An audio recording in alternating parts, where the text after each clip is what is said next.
The Late Night Alternative with Iain Lee on Talk Radio. We have ways of making you talk. I forgot to plug on. Hang on. I forgot to plug the computer in. Gives text 4, 3, 2. Here we go. Oh, there we go. There we go. Turn the mic on. There we go. There's a voice that keeps on calling me down the road. It's where I'll always be. Every stop I make a new friend. Can't stay for long, just turn around and I'm gone again. Maybe tomorrow I'll wanna settle down. Until tomorrow I'll just keep moving on. Down this road that never seems to end. When new adventure lies just around the bend. So if you wanna join me for a while, just grab your hat, come travel light, that's old style. Maybe tomorrow I'll wanna settle down. Until tomorrow, the whole world is my home. So if you wanna join me for a while, just grab your hat, come travel light, that's old style. Maybe tomorrow I'll wanna settle down. Until tomorrow, I'll just keep moving on.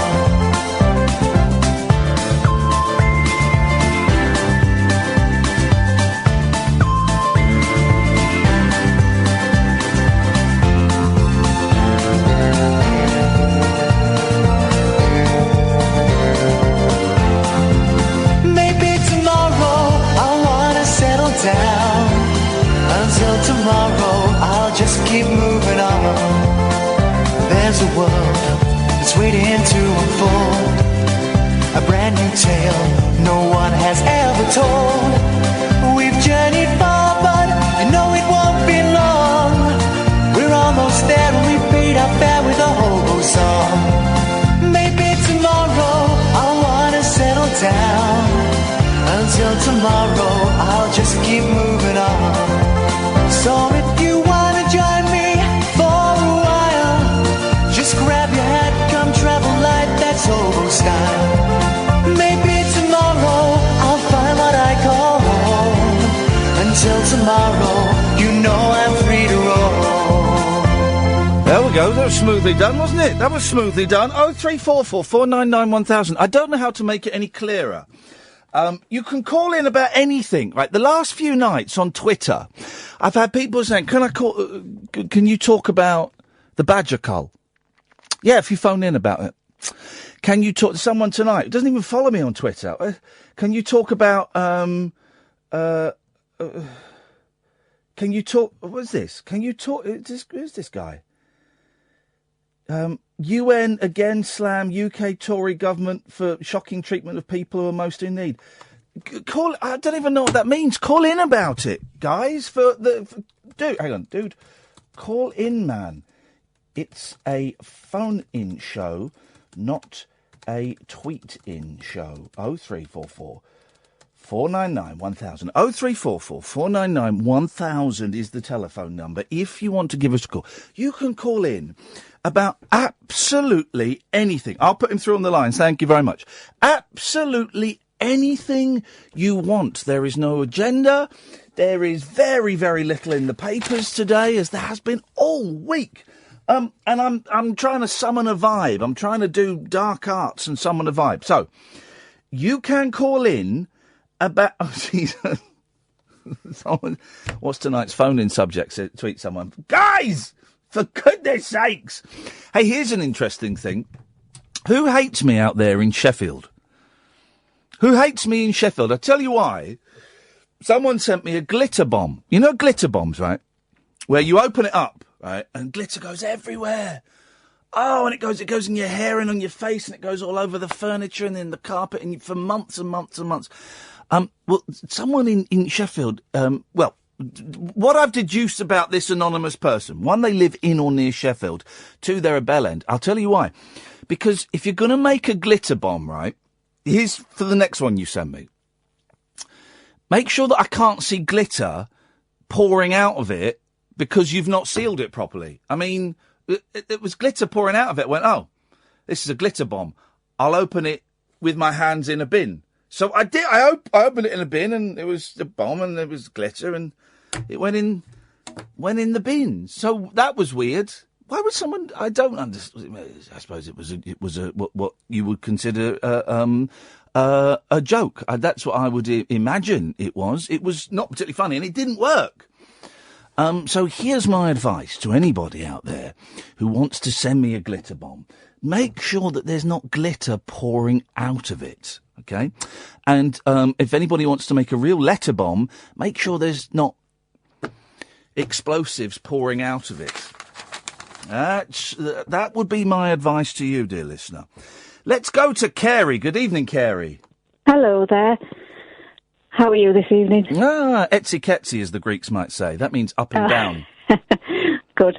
It's only a quick call. I just wanted to say how much I really enjoyed last night's show. Oh yeah. I think it was absolutely one of the best ones for a while. I thoroughly enjoy your shows anyway, but that last night was particularly good. I really, really enjoyed it. Don't tell Catherine that, because she was away. She's away still. And if she finds out that people thought last night's show was the best one and she wasn't here, well, bye-bye, Catherine. Bye, Kath. It's been great working with you. No, but it was. You had a really good mix of callers. I thought it was wonderful. I listened. I normally don't listen past midnight. I've usually, I've got work the next morning, but I listened till 1 o'clock. It was brilliant. Oh, wicked. Thank you, Kerry. I appreciate that. From next week, we've got the potential, if the show is good and it hasn't finished at 1 o'clock, we can go on after 1 o'clock if we want.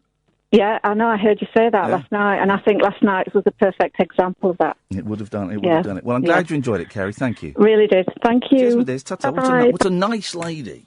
What a nice lady. That now puts a lot of pressure on tonight's show. That puts a lot of pressure on tonight's show. Can we live up to the high standards? I'm going to tell you, no, we probably won't. Let's go to Jonathan. Good evening, Jonathan. Hello? Hello, Jonathan. Oh, we're already there.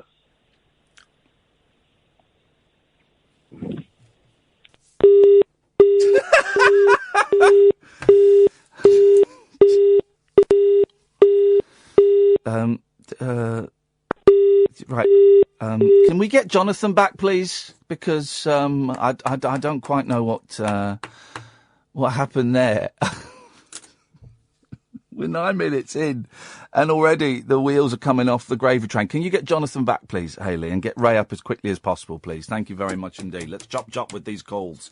Don't chitty-chatty to them. Just get their numbers, call them back, and get them straight on. Let's go to Ray. Good evening, Ray. Yeah, hi, how are you? I'm good, thank you, Ray. I've been tweeting like mad, but I've got so many things I'm so angry about, I don't really know where to start. But I suppose the good... Hello? Yes, Ray. Hello? Yes, Ray. Ray. Hayley, what are you doing? Come on, man, focus. Yes, Ray. Yeah, I just really wanted to talk about government fiddling the figures. I just did a Freedom of Information request about the numbers of people that, for example, have been sanctioned. And what people don't realise is something like 20 million people in the UK are claimants, 13.3 are pensioners, and about 6 million people are quite often working people who get some sort of welfare. And what the government seems to be doing with universal credit and just about everything else is fiddling the figures. Fizzling the figures. Yeah, I mean, for example... I thought you wanted to talk about a bloke that was kidnapped in Yemen. That's what you were tweeting about. Yeah, I mean, that's the other big issue that concerns me. That's more to do with Saudi Arabia, really, that the fact that the British government... You seem very stressed, Ray, about stuff that's out of your control. I think that's the problem that we all have. There's so much going on at the moment. I don't. It's very, very difficult to actually work out what you can do something. So, for example, talking about Yemen, where we have this guy called Hisham, who was an ordinary member of the public in Yemen, who used to tweet and put social media short films about what it was like to be in a war zone, why these terrible things are happening. Yes. And doing it in a way that was engaging with people that wouldn't be politicised or people that really don't really sort of tune into the normal war agenda. And then last Monday night, he was kidnapped in the middle of the night. And we've been trying to get it trending as a hashtag, Free Hisham. Hang on a minute. Why don't you try and... Yes, hello. Why don't you try and rescue him instead of getting it trending as a hashtag?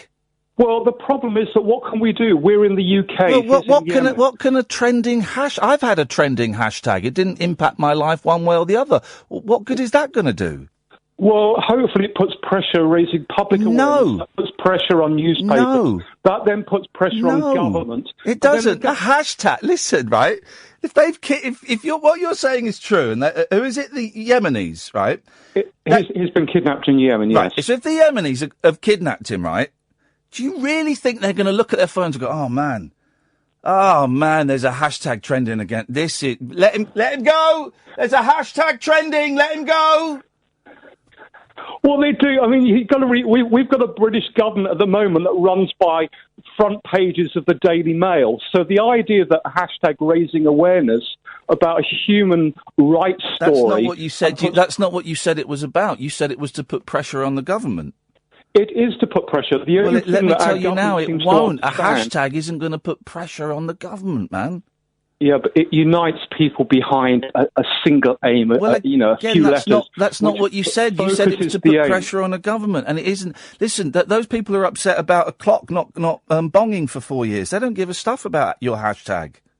Well, of course they don't. But I mean, that's the nuts that we have, that the newspapers will run with Big Ben, but people that are actually struggling and then in prison for standing up for civil rights are not seen as newsworthy. Well, that's the world we live in. That's the world we live in. I was just watching Big Brother. You know, that's the world we live in. Well, it's only the world if you create it. There's lots of people trying to create a different type of world. And the only way we can do that is to try and get on radio shows like you and try and raise awareness of what we care about in the hope that people think beyond Big Brother. What do you do? Think that there's people in crisis out there that actually do need us to do something. What do you do? Something. What do you do for fun? What do I do for fun? God, I wish I could do fun. I mean, how can you do fun with a government like the one we have? I have fun. Of course you can have fun. And what do I do for fun? You don't know? Ray, you're allowing all of this stuff, which, is, I guess I didn't understand the first one, but the fellow's been imprisoned, wrongly. That's terrible. He's been disappeared. That's terrible. I don't quite see how a hashtag is going to have any impact on that whatsoever, but you're still allowed to have fun. And it sounds to me like you're just getting caught up in all this anger, and it's going to kill you, man. Yeah. I mean, mind you, but remember, Free Hisham in Yemen, he doesn't have a choice. He could be tortured. He may be dead by tomorrow. Geez, man, at least people speaking out can actually raise awareness. I don't think Twitter changes anything. It changes nothing politically. I would disagree with you. Tell me one thing. Hello, we're having a conversation. Tell me one thing that Twitter has changed. Right, that's right. One thing that is actually done is actually empowered people. So, for example, no, it hasn't. A hashtag is not power. A good example was the general election. We had all this negativity about Jeremy Corbyn. Thanks to Twitter, social media, he did far better than I'm not talking expected. about social media. I'm talking about Twitter specifically. Twitter did not help Jeremy Corbyn lose the general election. Twitter ensured that he actually survived as Labour leader. Twitter didn't ensure... Where's your evidence that Twitter ensured that? Where's your evidence that Twitter ensured that? Well, if you look at any polling or any newspaper coverage or even the Labour's own internal polling during the election, you would see that what most people acknowledge since the general election, that it was Twitter that won it. Where is the evidence that Twitter... Well, hang on a minute. They didn't win it. They didn't win it. So what are you talking about? I don't know if you noticed, but they lost it. He was going to lose it by a lot worse. If you remember all the headlines... But there's no evidence that Twitter had any impact on that. Twitter is an echo chamber, yeah? You know that. Yeah. Right, so you're talking to people who think and feel the same as you.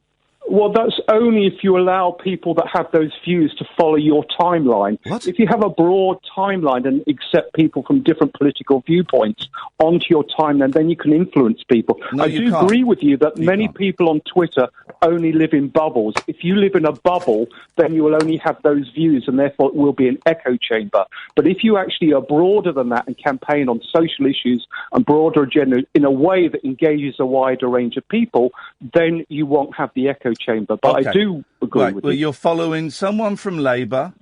I'm just looking at who you're following, and they seem to be quite left-wing. I don't see you following, for example, Tommy Robinson or anyone. Oh, well, I definitely wouldn't want to. Well, follow hang on. I Tommy thought Robinson. you wanted to engage with people from all sides of the spectrum. He's on the spectrum. You seem to be following left-wing people, human rights people, and pro-Brexit people. That's not engaging with people on all sides of the spectrum, is it? Well, is it? If you actually look, I mean, there's over 5,000 people following this. No. I'm talking about who I choose. I'm talking about who you follow. You're following 611, and they all seem to be Free Gaza, LGBTQ+, Labour, and Corbyn. You're not following anyone from other sides of the argument. So you've just completely destroyed what you were saying was positive about Twitter. Well, no, that's only your caricature of the people I actually follow. I have people right the way across the agenda. I may not agree with them. Well, show and me where. It's all left wing. It's all left wing. Tory that's smasher. Your view that it's left wing. Well, that's someone your view called. that it's left wing. Well, no, mate, come on. It is, and you know it is. So everybody that's a member of LGBT is left-wing, are you? You know, the Irish Prime Minister is supposedly left-wing, is he? Because LGBT, we're all left-wing. LGBT rights, LGBTQ+, as I've learnt today, rights, are generally... Hello, can I finish a sentence, Ray? This is one you're on Twitter too much. You don't know how to have a conversation. LGBTQ+ rights are generally considered to be from a liberal viewpoint. From most, a significant number of right-wing people are anti-homosexual, but left-wing people generally are not anti-homosexual. Would you agree? No. What? Tell me what I've said. Tell me what I've said in that statement that's wrong. Well, your perception that people on the left are automatically not... I didn't say it. As a gay man... Didn't say that. You didn't listen. Try again. Listen. People on the right, the people who are against homosexuality are generally from the right.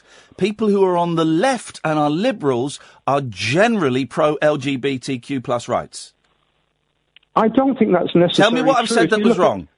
Well, you're talking. If you say on the right, for example, it's Tories that have actually given gay people. It was rights, David Cameron, not correct? It was left. David Cameron who is a centrist, but there were loads of people on Tories who were anti it, whereas there were more people in the Labour Party who were pro. I'm using the word generally, Ray. I'm using the word generally. Yeah, well, so am I. But you're not. You're not listening. Remember that it was the last Labour government didn't want to have gays in the military.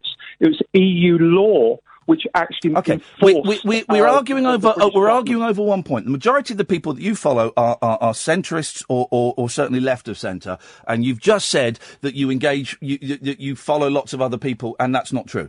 Ray, I just suggest that's not true. I do engage with people. You don't have to follow somebody to be engaged with people. You know, I don't follow you, but I'm engaged with you in this conversation. Well, no, your thing is you don't listen. You kept asking me, can I come on and talk about this? Yes, you can phone in about anything. Yeah. And which is what I've done. Yeah. And you don't have the same viewpoint as me, which is a good thing. Well, hang on, you don't know what my viewpoint is. You've not even asked what my viewpoint is. You know, you've just said my viewpoint is I don't engage with people that think different to me. And then I said you don't follow people. Totally different to you that. don't know what my viewpoint is, Ray, because do you know what? You've not listened to anything. You've spoken at me. You've not listened. Right. But you've just said to me, looking at my Twitter feed, what you believe is what my viewpoint is. And that doesn't make any sense whatsoever. Well, that's your view. No, it's not. Say that sentence again, but in English. I have just said that your perception of me is based around who I follow. No, it's and not. My argument was... You're incorrect. My You're argument not following was the conversation. The people I engage with is not necessarily people that I follow. So if there's somebody that has a different view from me... Ray, I didn't say that I based on who you are on who you follow. I didn't say that at all. You've got to pay attention, Ray.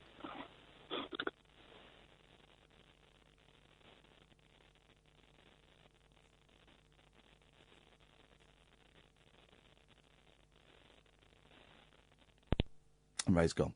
0344 499 1000 is the phone number. We've got a full switchboard. This is Talk Radio.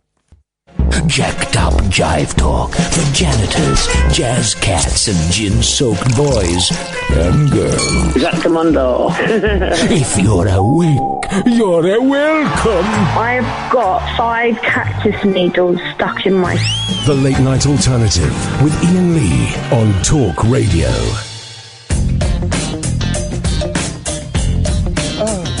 Dear God, I think it's going to be one of those nights when I block people. You made statements that you then said you didn't make. You weren't listening either. Pay attention. Evening, Jonathan. How you doing, Ian? You all right? Yeah, good, thanks, man. What you got? Just remember your timeline and that. It was you on the 11 o'clock show back in the early 2000s, wasn't it? Yes. Yeah, I remember. What do we class ourselves as? Generation Xers? Old? Well, we're not baby boomers. Generation X. Yes. So we had this whole thing where we're like put upon and made to feel inadequate, but basically we're kind of ruling shit now. Oh, sorry, swear. That's right. I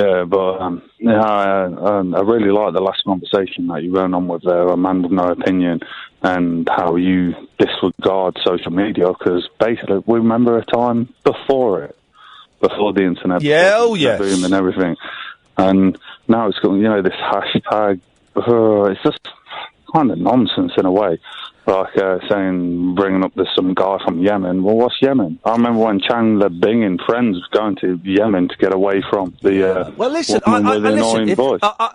we should be aware of world issues, and if this gentleman has been taken, then that is horrific and it is awful. And well done for this gentleman who we just spoke to for trying to raise awareness. But if I'm honest, he wants to get a hashtag trending. That's the argument for it. I want to get a hashtag trending. Well, Jesus Christ, go over there, do something. But a hashtag trending.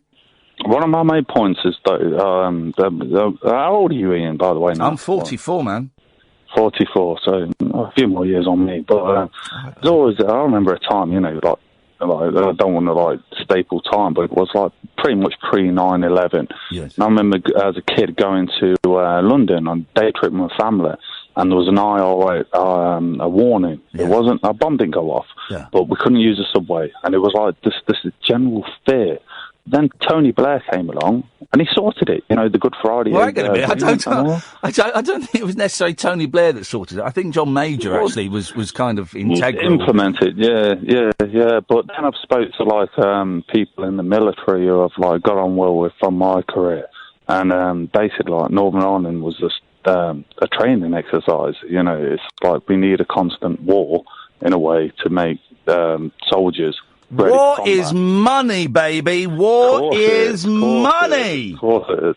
And within the circles that I've worked in, I've met American engineers, and some were in the Vietnam War. They were war correspondents, and it was like, we need a constant war. Not a big war, just constant war going in the background. Yes. So we have these troops ready and trained for real action.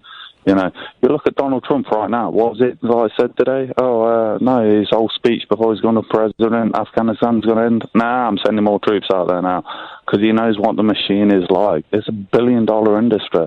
You go back to... he is the machine, man. Man. You couldn't even... It's like Back to the Future 2, Biff Tannen. That seems to be the world we're living in the minute. It just seems a little bit ridiculous right now. I don't know what your political opinions are, whether you're left or right or central, but one thing that's always annoying me, and I've spoke to so I live in the Midlands. I'm from Leicester, so it's quite a multicultural. You didn't travel up to Sheffield and send me a glitter bomb, did you? No, it wasn't me. Not at all. But the point I'm trying to make, I've got friends from the north, I've got friends from the south, and everyone's got this kind of opinion. But it's always what really annoys me. It's like oh, you're left or you're right, you're left or you're right. Well, why does politics have to be that straightforward? Why? Why can't, we're really quite advanced now as a society. Kids are being pushed more, like social media is taking over. And I read a quote by some leading scientists that really got me thinking. And it said, it's just as damaging to give your kid a smartphone, we're talking like a 10, 11-year-old, as much as to give them a gram of cocaine, because it is pure addiction. Well, hang on a minute. I would... You can find that. Let's try it. I've got two children. I'll give one to the 5-year-old and one to the 7-year-old. Let's see who comes off worse. It'll be the one that's doing the coke. No, let them get them a little bit older. But it's like you see everyone we're addicted to this. It is kind of a modern slavery that we don't even know about. It is. I would prefer mobile phones over cocaine, most definitely. But. It is, yes, it is addictive. Listen, Jonathan, thank you very much for that. From one Jonathan to another. Good evening, Jonathan. Hello, Ian. How you doing, man? Better. Good. Your poll on Tuesday night was fatally flawed. Was this the poll about who would you kill? Would it be Caller Graham or Baby Hitler? Was it that poll? Yeah. Yeah. Why was it flawed? Well, Hitler's mother had 7 kids. Oh. Five boys. Trust you to know this. Two daughters. Yes. And the first 4 boys died in infancy. Gosh. The 5th one grew up to be Adolf. So Hitler. if you travelled back in time and tried to kill Adolf Hitler as a child, there's an 80% chance that you would kill the wrong Hitler.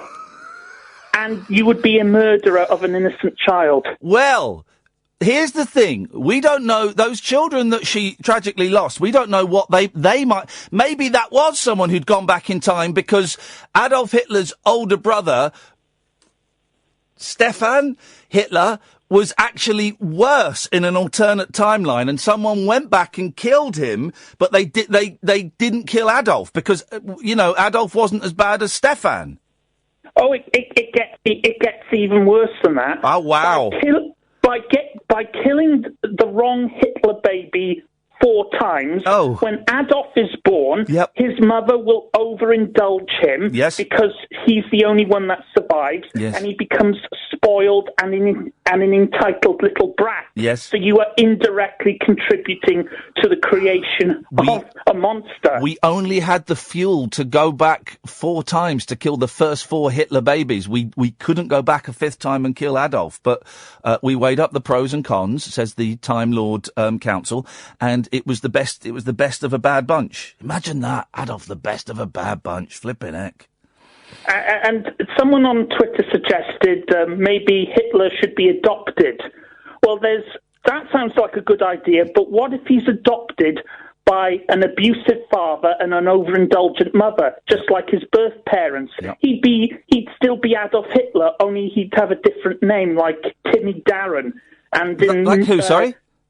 Like Timmy Darren. Timmy Darren. Okay. Yep. Yes. Can you imagine Nuremberg rallies, people saluting the Fuhrer, going "Heil Darren"? Yeah. Well, it's an image that's still just as horrific. You've spent a lot of time thinking about this, Jonathan, haven't you? Yeah. And the reason is time travel is dangerous because every time you try and change history, you actually contribute to creating the very thing that you seek to avert. Say you're one of these militant Antifa, and you've had a night of alcohol and heroin, and you somehow stumble across a Tesla time machine and decide to go back and kill Hitler. You kill the wrong baby Hitler. Yeah. Mrs. Hitler walks in, and because you hate Adolf, and she's the mother of Adolf, you violate her. Well, steady on. All right. Hang on. And in the process, she conceives Adolf. So not only have you failed in your mission, and not only are you a rapist, but you're also the father of the man who started World War II and the Holocaust. Well, Jonathan, that's certainly a lot to think about. In that phone call there. That really is, Yeah, that's a lot to think about there. My brain just doesn't even know where to begin. I appreciate the call. David and Alan, stay there. We'll come to you in a bit. 0344 499 1000 is the telephone number. This is the Late Night Alternative on Talk Radio. The radio show for people who know the best part of the day is the night. The Late Night Alternative with Iain Lee on Talk Radio. We'll get you talking. I think tonight's going to be one of them nights. I'm tired. I'll be honest. I'm in a crappy mood tonight. I don't know why. Just, it's one of those.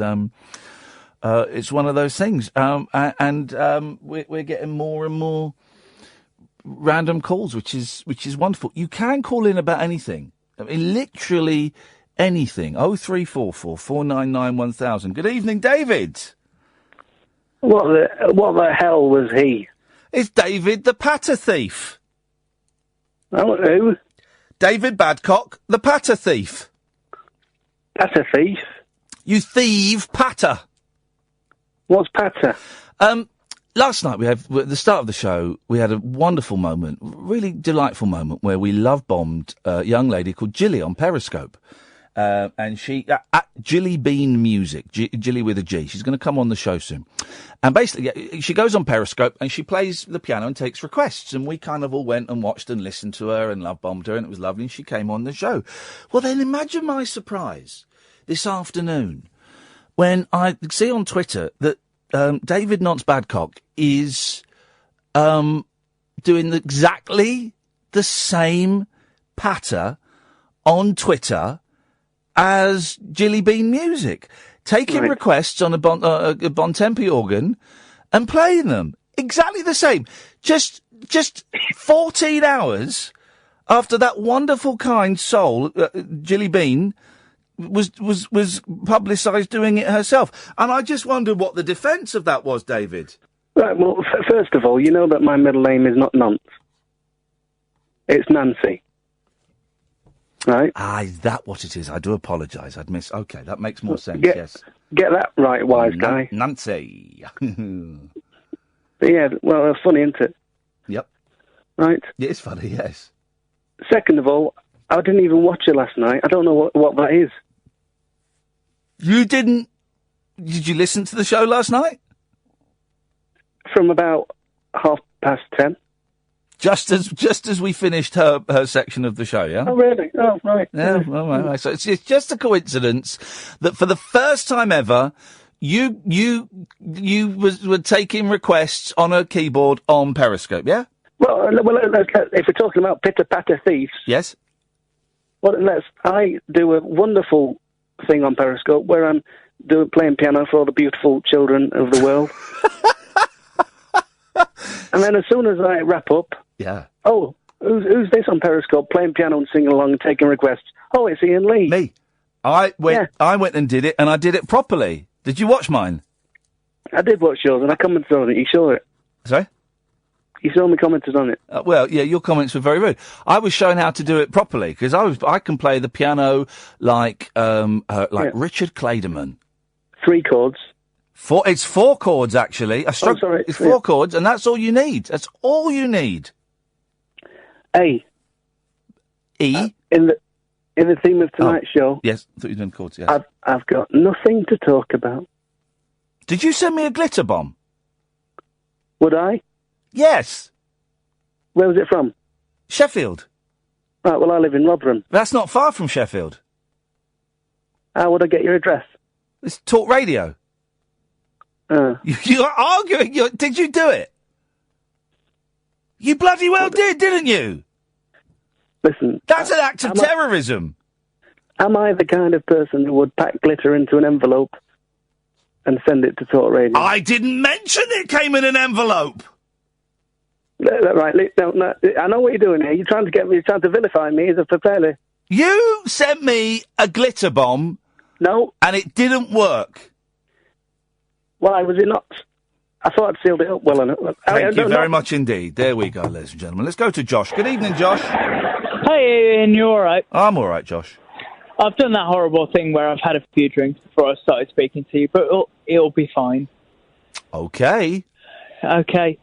what's going on tonight? I haven't really listened to the show, to be honest. Like, what are we talking about?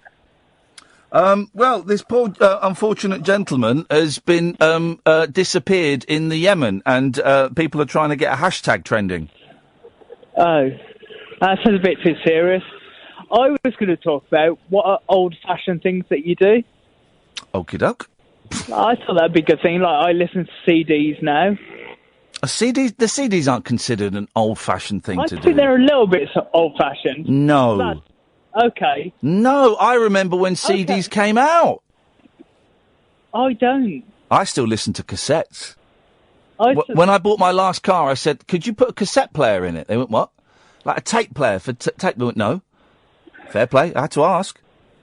But, I mean, that's fair enough. It's still a bit old-fashioned now. Everyone wants the MP3s and whatever. But we'll go even more old-fashioned than that. Okay, Josh, yes. Snuff tobacco. Yeah. That's old-fashioned. Do you do a bit of snuff? I do a bit of snuff, but not snuff as in the bad snuff. No. You know, snuff tobacco, it's good. Where are you supposed to put it? You're supposed to put it... Oh, isn't it supposed to go in between in that little sort of flap of skin in between your thumb and Peter Pointer? That's the thing, you're not supposed to snort it as you would horrible things. Yeah. You're just supposed to sniff it and it... No, but you get... I always thought, because I did snuff years and years ago, you get a pinch of snuff, and you put it in the crook between your thumb and your Peter Pointer, and you just go... And that's it, you're away. Yeah. And it's flavoured, it smells nice. But it gives you nose cancer. Apparently, nose cancer... Come on. Don't even finish that sentence. Apparently, nose cancer, ... Is that the sentence? There we go.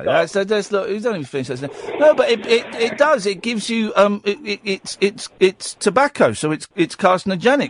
Yeah, no, of course. But you do it, do you? Now and again. Well... I mean, if you're going to do tobacco in any... I don't really have a defence for this, to be honest. No, I'm not. I'm just saying, if you do it, You know, it's one of those things. It's like I've never smoked whatsoever. But you should start smoking. What? Less people have died from snuff than tobacco and smoking. Thank you very much indeed. Very strange vibe in the show this evening. Have you noticed? Very, very strange vibe going on. I don't know how to... People on Twitter going, dark show tonight, Ian, but you can turn it around. I don't know if I can. Partly because I'm in a really shitty mood, and I don't know why. I have no reason to be.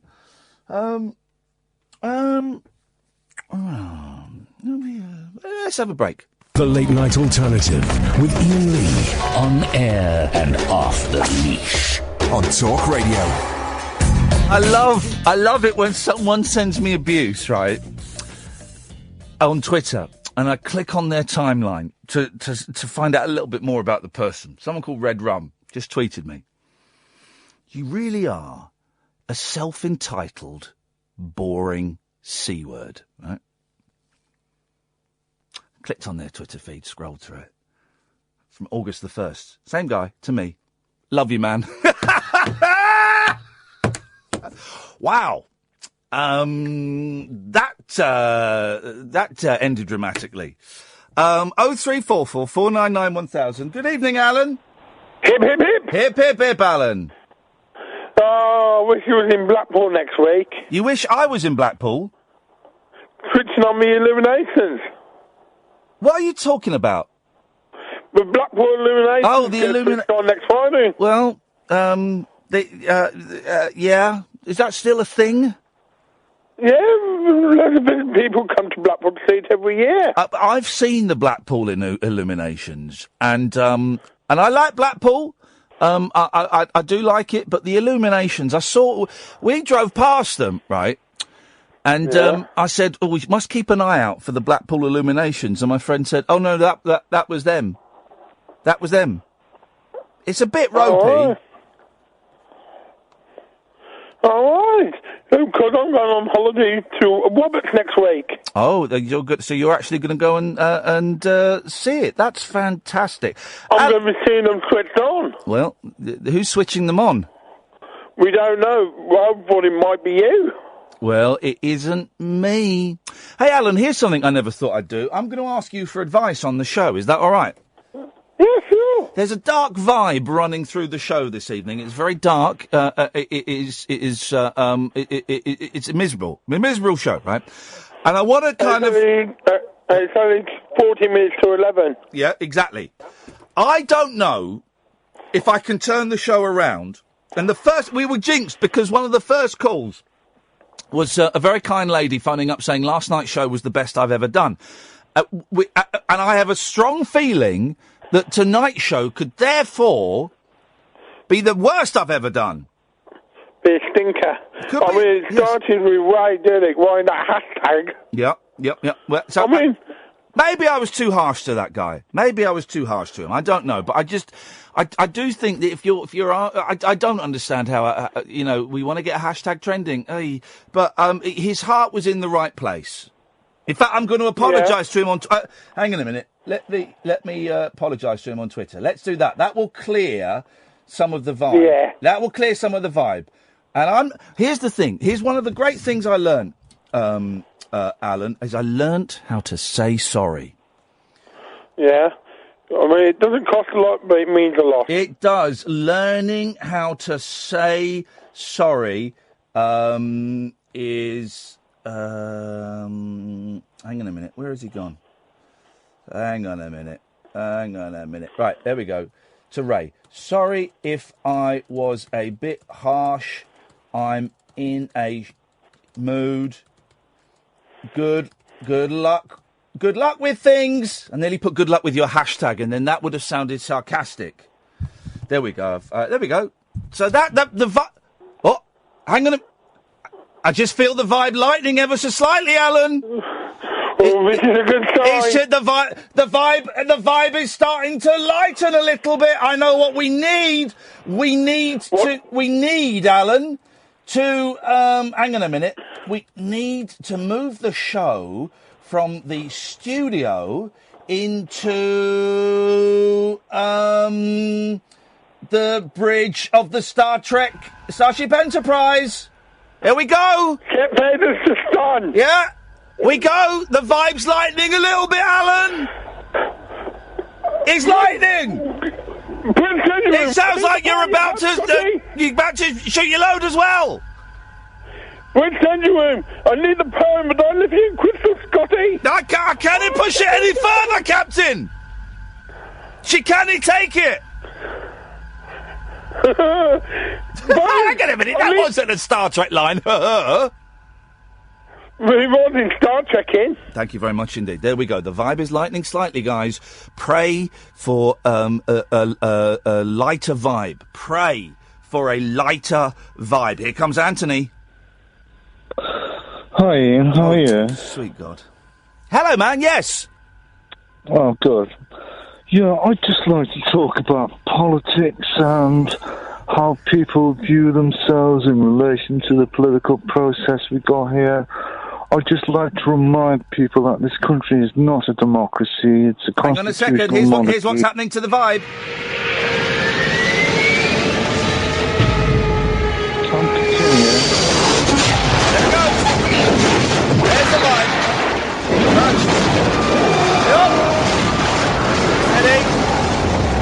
Steady. It crashed on takeoff, never mind. Yes, Anthony. Okay, I shall continue if I can. Continuez-vous, s'il vous plaît, monsieur? Yeah, it's a constitutional monarchy without a constitution. British people are not citizens, they're subjects. Right. The state institutions which are meant to protect them do not swear to serve them. They swear to serve the Constitution and the monarchy. I have nothing against the Queen of this country in any way whatsoever. No. I find it very boring and yes. uninteresting, and I hate having them forced down my neck, but I don't hate them, you know? Yeah. So, is there anything you'd like to talk about in relation to what I've just said, Ian? Yes, there is. I have one question. Go on. What do you do for fun? What do I do for fun? Oh, I drink. I'm not drinking tonight, thank God, I need a rest. I go fishing. I have a motorbike and a car. I don't play the Xbox. I bought a scooter recently. I did my CBT, and I got a scooter recently. And Lovely, yeah. 125cc, and it is the most fun you can have travelling, isn't it? It's beautiful, yeah. But I love it. Be very careful. Oh, mate, listen, trust me. I am very, very careful on it. I've not yet mastered the art of weaving in and out of vehicles and getting to the front of cars at traffic lights. Do you know what I mean? Because I see motorbikes going in between, and it's tricky. You need more acceleration for that, Ian. Oh, no. Safe. Hey, no. Hang on a second, Anthony. This Aprilia that I've got, right, it's got the acceleration. It's a 125. It's got the acceleration. Oh, that's nice. Oh, it's not, a little 50cc wouldn't do it. It's got the acceleration. But I need, can you get, you'll know this, can you get, I'm waking up now, can you get cats have whiskers, right? And that tells them whether they can fit through a gap or not. Yeah? Can you get that for motorbikes and scooters? Like whiskers that tell you... The Sixth Sense. Yes. No, that's like a sort of, Bruce Willis, I don't know, navigational aid, which you just take for granted. And yes, that can tell you whether you can fit through a gap or not. Yeah. Yes. That's confidence. Aye. Well, and that is about another year from you, but I think you'll get there. Oh, thank you. I don't have the confidence yet to go on very high flyovers. I went on the... Chiswick. Yeah, the Chiswick flyover... I did that, and I... no, I didn't do that, because that's still motorway, isn't it? The Chiswick flyover. Well, yeah. That's motorway, so I didn't do that one. I did the Hammersmith flyover, and I cacked my pants. That'd be fair to go. That would be anything to do with your riding skills. That will be just innate in you. It'd be a fear of heights. Yeah, it is. I've got as I get older, my fear of heights is growing, which is terrible news. I'm sure you'll get over that. I hope so. But I'm having a lot of fun. Back to my point. Oh, yes. I'm just so sick of people taking views that they have democratic rights here. They don't. No, we're all slaves. We have nothing. We don't have a Bill of Rights. Nope. You're taking away the ECHR when we get out of Europe, and we'll have nothing. We're slaves, Anthony. We're slaves to the rhythm. We're subjects. We are subjects. We might as well make the most of it. Well, we do. Well, then good. I'm happy with it. I think I am as well. Then I'm not a political person. Well, then let's celebrate. Yeah. I don't really care who's in the Westminster Parliament, whatever they want to call it. No. They'll change, but the people and the establishment, which is always there, will always be there here. What do you make of the lizards, the shape-shifting lizards? Do you buy into that? Of course I do, yeah, I've seen one. I swear to God, I was in a pub garden one day, and this guy came in, and I just looked at him, and I knew he was wrong. Don't ask me why, it was innate, I just felt it. And do you know what? His tongue came out about 5 inches. I swear to God this happened, yeah? Yeah. And then he just looked at me, he knew I'd seen it, and then it went back in again. And I didn't care. I wasn't scared. I was just quite amazed. I'll give it that. How much have you had to drink? No, I'd only just started. Oh. It was the very, very beginning, yeah. Wowzers. And then he got up and he left. Yeah. I would have thought he would have killed you, though, if you'd been a witness to his shape-shifting abilities. He just wanted me to see, because I was looking at him. I found him very strange. You weren't scared by that? Not in the slightest. He just wanted me to know that he was something else underneath that human form. That I would find uncomfortable Maybe he just wanted to make me feel more curious, but that actually happened. Yeah. And that's not a lie, yeah. I believe it. I totally believe it. That I wasn't I swear to God. Yeah, Yeah, well, exactly. No, for that, I wasn't expecting that answer. That's truth. So, whether he was a lizard or something else, he could have been a fawn, he could have been anything, you know? Yep. It could have been Pan, the great god Pan. It could have been. It's unlikely, though, that you saw the Greek god Pan. I might too, wouldn't you? Oh, I'd love to. Anthony, I've got to move on. Thank you, mate. I enjoyed that. There we go. Here's the thing, guys. This is the late-night phone-in show that you wanted. This is what you've got. This is it. 0344 499 1000. We're going to try and lift the vibe, guys. We're going to try and lift the vibe. We can do this together if we summon up the energy. I'm going to lift the vibe by going for a wee during the news. That is happening. That is happening. If you want to give us a call, the switchboard is now clear. 0344 499 1000 is the telephone number. If you want to give us a call, you can call in about absolutely anything you want. This is the Late Night Alternative. My name is Iain Lee. This is Talk Radio. The Late Night Alternative with Iain Lee on Talk Radio. We have ways of making you talk.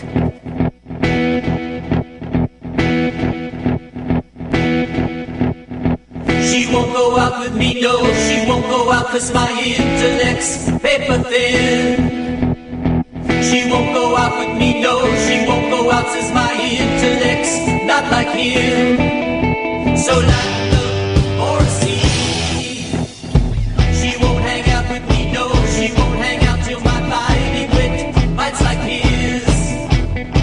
She won't hang out with me, no, she won't hang out till my wit retorts quick as his. So lighten up or a sea. Lighten up, lighten up. Lighten up, lighten up. Lighten up,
Sparks have got a song for every occasion, guys. For every occasion. We're trying to lighten the vibe. Here's Paul from Liverpool. Oh, that was beautiful, Ian. I enjoyed that. I loved it. Sparks are one of the greatest bands of all time. Ian, I discovered the best medicine that the world had to offer today. Hello? What? That wasn't a question. You made a statement. Continue. Yeah. I went to the beach in New Brighton, near Liverpool. It's a beautiful beach there, and the sun was shining. Not too hot. I like a little bit of cloud cover. I don't like too strong sunshine. But someone had built this pirate ship out of, just driftwood. But it was incredibly well done. I mean, it had mast, it had sails on, it had rigging, and there was a gang of kids there. There must have been 30 kids under the age of 10. And they occupied this pirate boat as pirates. And half of them become attackers. And it was like this spontaneous opera on the beach. They were fighting each other for control of this ship. And it was just so joyous to see kids being kids, It's just fantastic. The young kids are just fantastic. They are fantastic. They are fantastic. And I've got two boys myself. I was wondering... why you think I'm a bad dad? I don't think you're a bad daddy. I don't know what sort of dad you are, but I know we. You tweeted. You tweeted yesterday, implying that I was a bad dad. Well, we can all improve, Ian. No. The implication was not that I could improve; that I was a bad dad. Yeah, but I knew that would hit you see, because you were trying to hit me with some nasty. It didn't hit me. I just thought it was. It didn't hit me. I feel every one of those tweets. I've muted you now, but I feel sad for you. I'll read it out for those who missed it. I wish I could say. Indulge yourself, Ian. I wish I could say you were an ex-junkie, Ian. Come on, be a good dad. Get clean. Yeah, that's good advice, that, Ian. That's excellent advice. It's not. And when did you get? I know you're a doctor, but you're not a medical doctor, are you? No. So the reference, for those who don't get it, that me getting clean and being a junkie, that's a reference to the antidepressants I take.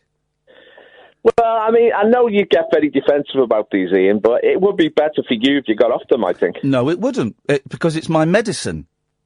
Well, you say that, but like smackheads say, smack's their medicine. It's not, is it, though? So No, listen, we got all night, don't rush. So because I take a medicine that stops that aids, and I'm not going to be taking it forever, of course not, it's temporary, but because I take a medicine that helps relieve the tension that I feel and helps lift the blackness and more often than not stops me wanting to kill myself, because I take that medicine, I'm a bad dad. Could you explain that, Paul? Yeah, you're being a bit delusional because it's not helping you, Ian. You think it's helping you. It's not. It's actually making your condition worse. I mean, it's triggering off bad nightmares. We know that. We know you got suicidal mood swings. And we also know that now you're starting to put on body weight, which is going to lower your self-esteem. So it's not good, Ian. It's not helping you. If you got off that medicine, right, I don't think you need that medicine. I mean, I can hear your soul, Ian. There's nothing wrong with you. The problem with you, Ian, is the medicine.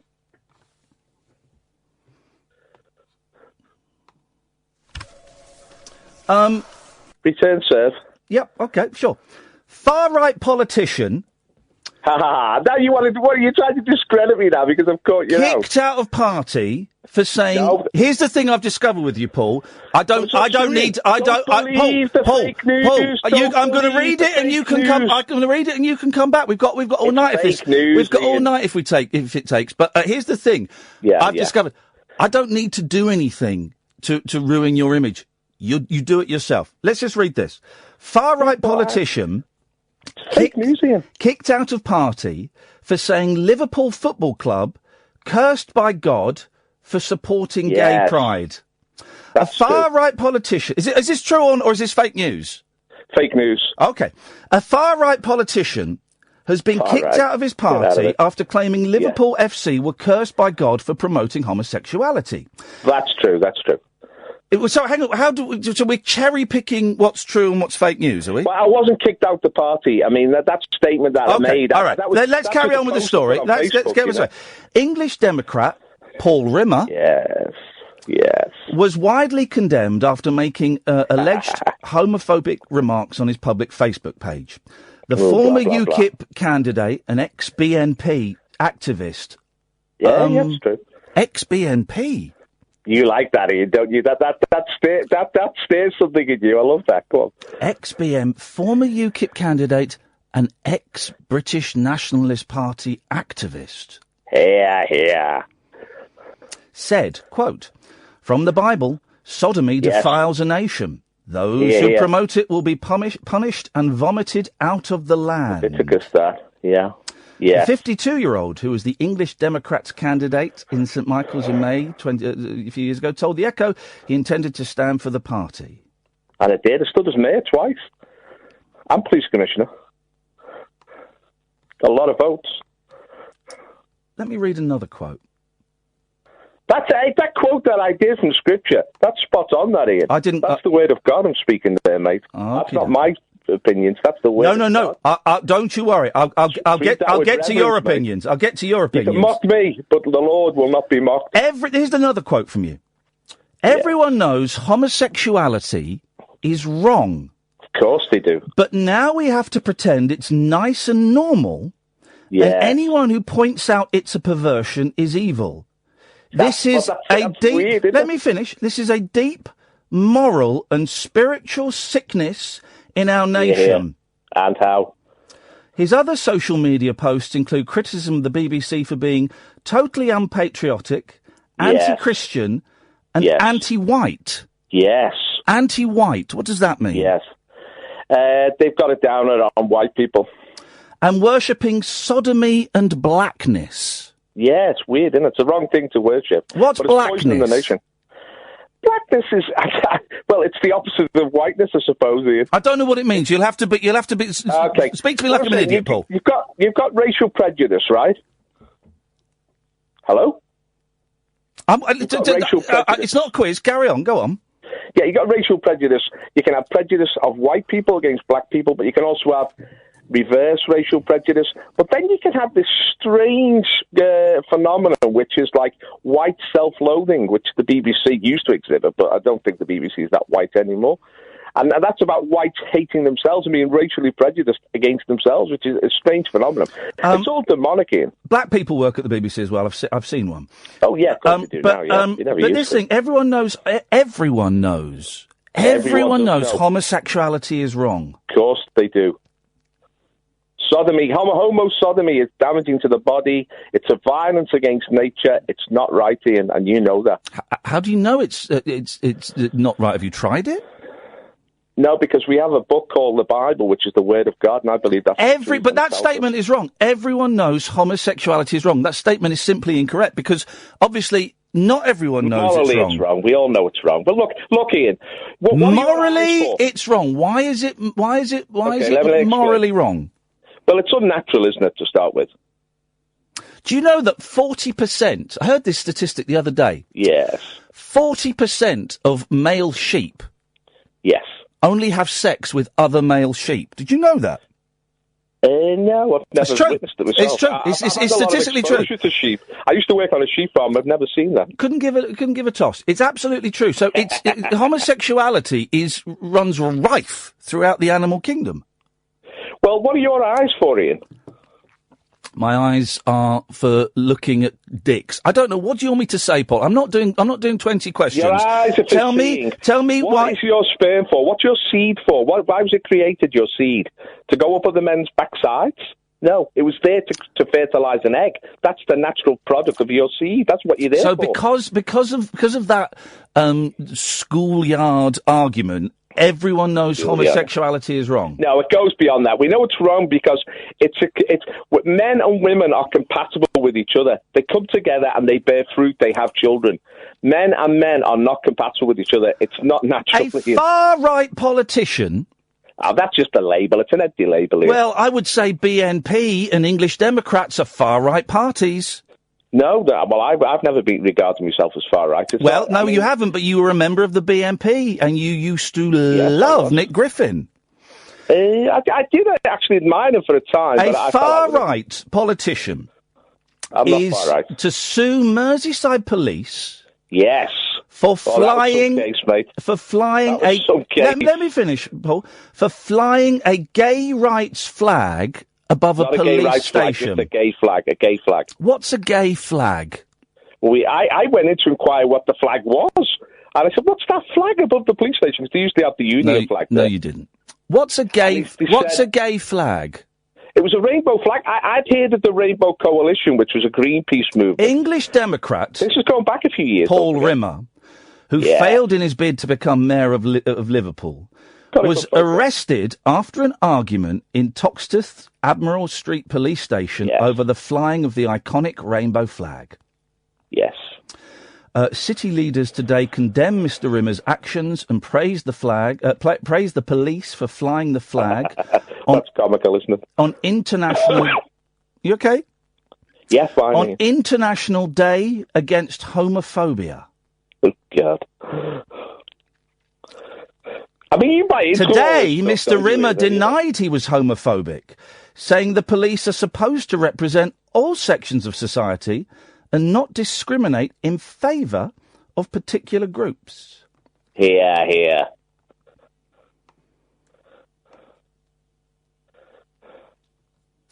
Let's have a listen to this.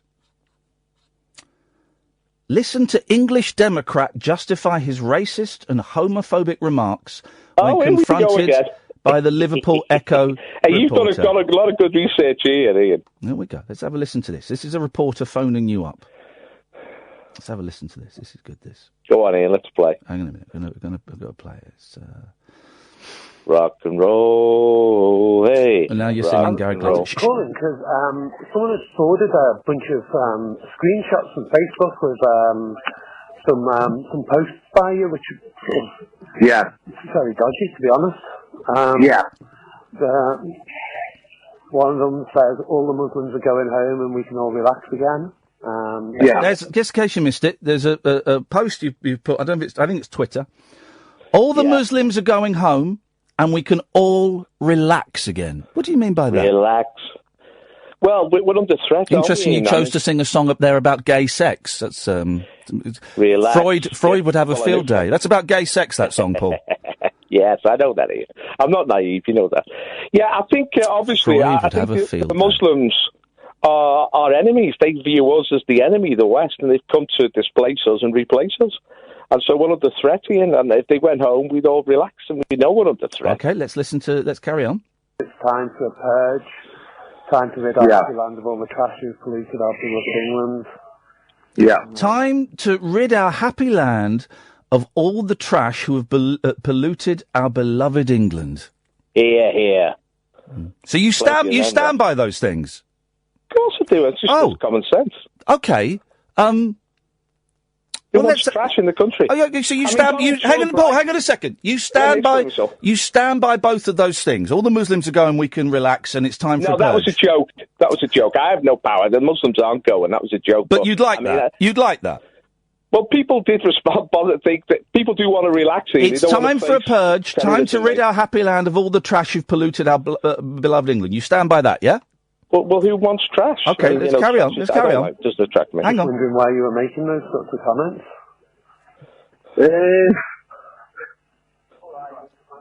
Oh, by the way, do you mind if I record the phone conversation? No, not at all. Right, cool. It was all tongue-in-cheek, really. Right. Just a joke. It's all tongue-in-cheek, really. Of course it's tongue-in-cheek. Just a joke. Of course it is. You're a horrific man. You're not Christian. I genuinely think, Paul, I genuinely think... Look, Ian, hand on heart, that you are unwell. Kids being blown to pieces, Ian. I don't like people being blown to pieces. What do you think? I think, Paul. I love kids being blown to pieces. What a stupid question! What stupid question! You never tried to stop the people coming in, did you? You never tried to stop the murderers coming into this country. Because hang on a minute, most of the terrorists, the guy that did that, Paul, listen to yourself. You're spouting BNP rhetoric. No, I'm not. The guy that did the bomb at Manchester Arena was born here, you He was from Libya. He was a Libyan refugee. All right, he was from Libya, but most of the others were born here. No, they weren't. I mean, those guys in Spain the other day, they were from Morocco. I'm not talking about those ones. I'm talking about the ones here. Ian, kids are being killed across Europe. Paul, people are being murdered across Europe. We don't want it, Ian. We don't want people to be murdered. And Get real. Stop taking jokes out of people's lives. Kids are being blown up. Kids are being maimed. It's not a joke, Ian. You're a thoroughly unpleasant... It's not a joke, and it's not a thing for slander. Kids are losing their lives, and you need to take responsibility for that. You're letting the people in who are doing it. You're backing the people who are doing it. You're a hideous man, Paul. No, it's not. The people that are hideous ones are the ones who are killing the kids, and the ones who would enable them to kill our kids. They're the hideous ones, Ian. You are a disgrace to the Christian faith. No, the disgrace is the politicians who have allowed these people into our country to kill us and to maim us. And there's going to be more, Ian. There's going to be more bombings, more killings. And we've got to take action. You do Christians a great disservice. No, Ian. You are playing a game, mate. You're not facing reality. People are being killed. You do Christians a great disservice. Your soul is very dark. You are a hideous man. Ian, are a junkie. And I don't take you seriously, mate. You are a self-confessed junkie. No one takes you seriously, Ian. You are a self-confessed junkie. That's how you just self-describe yourself on Twitter. So you have no right to judge anybody because you are living on a drug. You're just a drug speaking, just candy talking. That's all it is. You've got no soul, mate. Your soul's buried under a heap of drugs. Be real, Ian. Let your soul out, man. Get rid of the drugs and let your soul out. Stop pretending that you need these stuff because you don't. Paul? You are one of the worst people He's put the phone down. One of the worst people I have ever had the misfortune and displeasure to speak to. You are a disgrace to this country, to the fantastic city of Liverpool, and to the Christian faith. People who don't like Christians, it's partly because of people like you, because they assume all Christians are like you, and I know they're not. I don't have a problem with Christians at all. I also don't have a problem with Jews or with Muslims, to imply that somehow the terrorist atrocities, I'm connected. What you've heard there, dear listener, is the ramblings of a very, very dark soul. A very dark soul indeed. And I hope that Paul doesn't call this show anymore.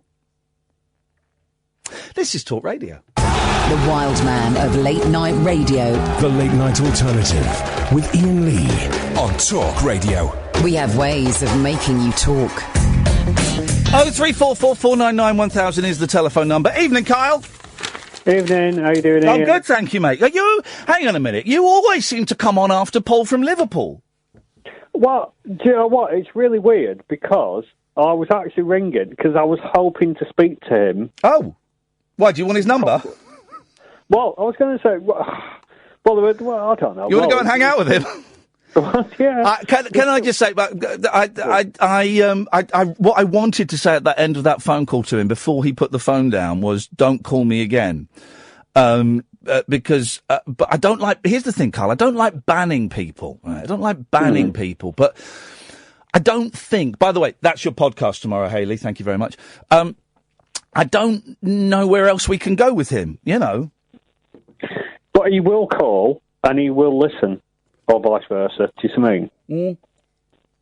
I think. Yeah. I don't even know if he listens to the show, because he, anyway, it doesn't matter. I don't know. It doesn't matter. Anyway, what did you want to say to him? Well, another thing was, there were two things, and one which is a bit light-hearted, and one which is a bit serious. But the light-hearted bit was... Is it about are either of these about the DWP? No. Oh, man, come on, that's your catchphrase. That's your good material, is the DWP. What was going on last night, though? That was mental. It's a proper late-night phoning show from the 90s last night, wasn't it? I did actually think of doing a re-edit of Revolution No. 9, but anyway. Yeah, it's very special. No, so because I watched, obviously I did the hospital radio thing a couple of years back, and he sounds like the vicar from Hospital People, is it called? You know, the sort of comedy thing on BBC One. Oh, I don't know that. A comedy vicar. And he was a scouser who's always trying to be dead funny, and he sounds exactly like him. Well, yeah, well, Maybe. I don't know. It's a strange old world, isn't it? But the serious bit was, and I'm not. And this might be quite dark, and you might be like, "Oh my god, you." Hey, listen, there's a dark vibe tonight anyway, and I can't lift it. However, an hour and a half into the show, I cannot lift this dark vibe. Well, this probably won't lift it any. But the thing is, right? I'm not a great Bible scholar or whatever, but there is so you know the thing you were saying about the sheep, and he was talking about the things in the Bible. It's true. I heard that the other day. I think I heard that on on Radio 4, of course, promoting homosexuality on the Museum of Curiosities. Is that a programme? Yeah. I heard it on there. Yeah, so I didn't know that, but the thing is, in the Bible there is one bit, and don't ask me. Yeah. There are lots of odd bits of the Bible I know about, but there's one bit where it talks about, and this is really dark, and feel free to cut me off. But it talks about like incest, and it's like there's a bit of that. A king, who basically does it with his daughters. Yeah, I think it's Lot, maybe. Different times back then, Carl. Different times. But is that how he would have? I'm genuinely asking the question: is that how Paul would have justified that? Going, oh well, that was a different time then. Well, listen, he's not here. Well, who knows? But here's an exciting thing for radio fans. Next week, Jeremy Vine's going to be on the show. Cool. I'm going to go and meet Jeremy Vine. And tomorrow, 11 o'clock, tomorrow, we're going to play out the interview I did with Diddy David Hamilton. Hang on a minute. Can I just go on Periscope? Hang on. You're listening. Like David Badcock is doing the late night alternative on Periscope.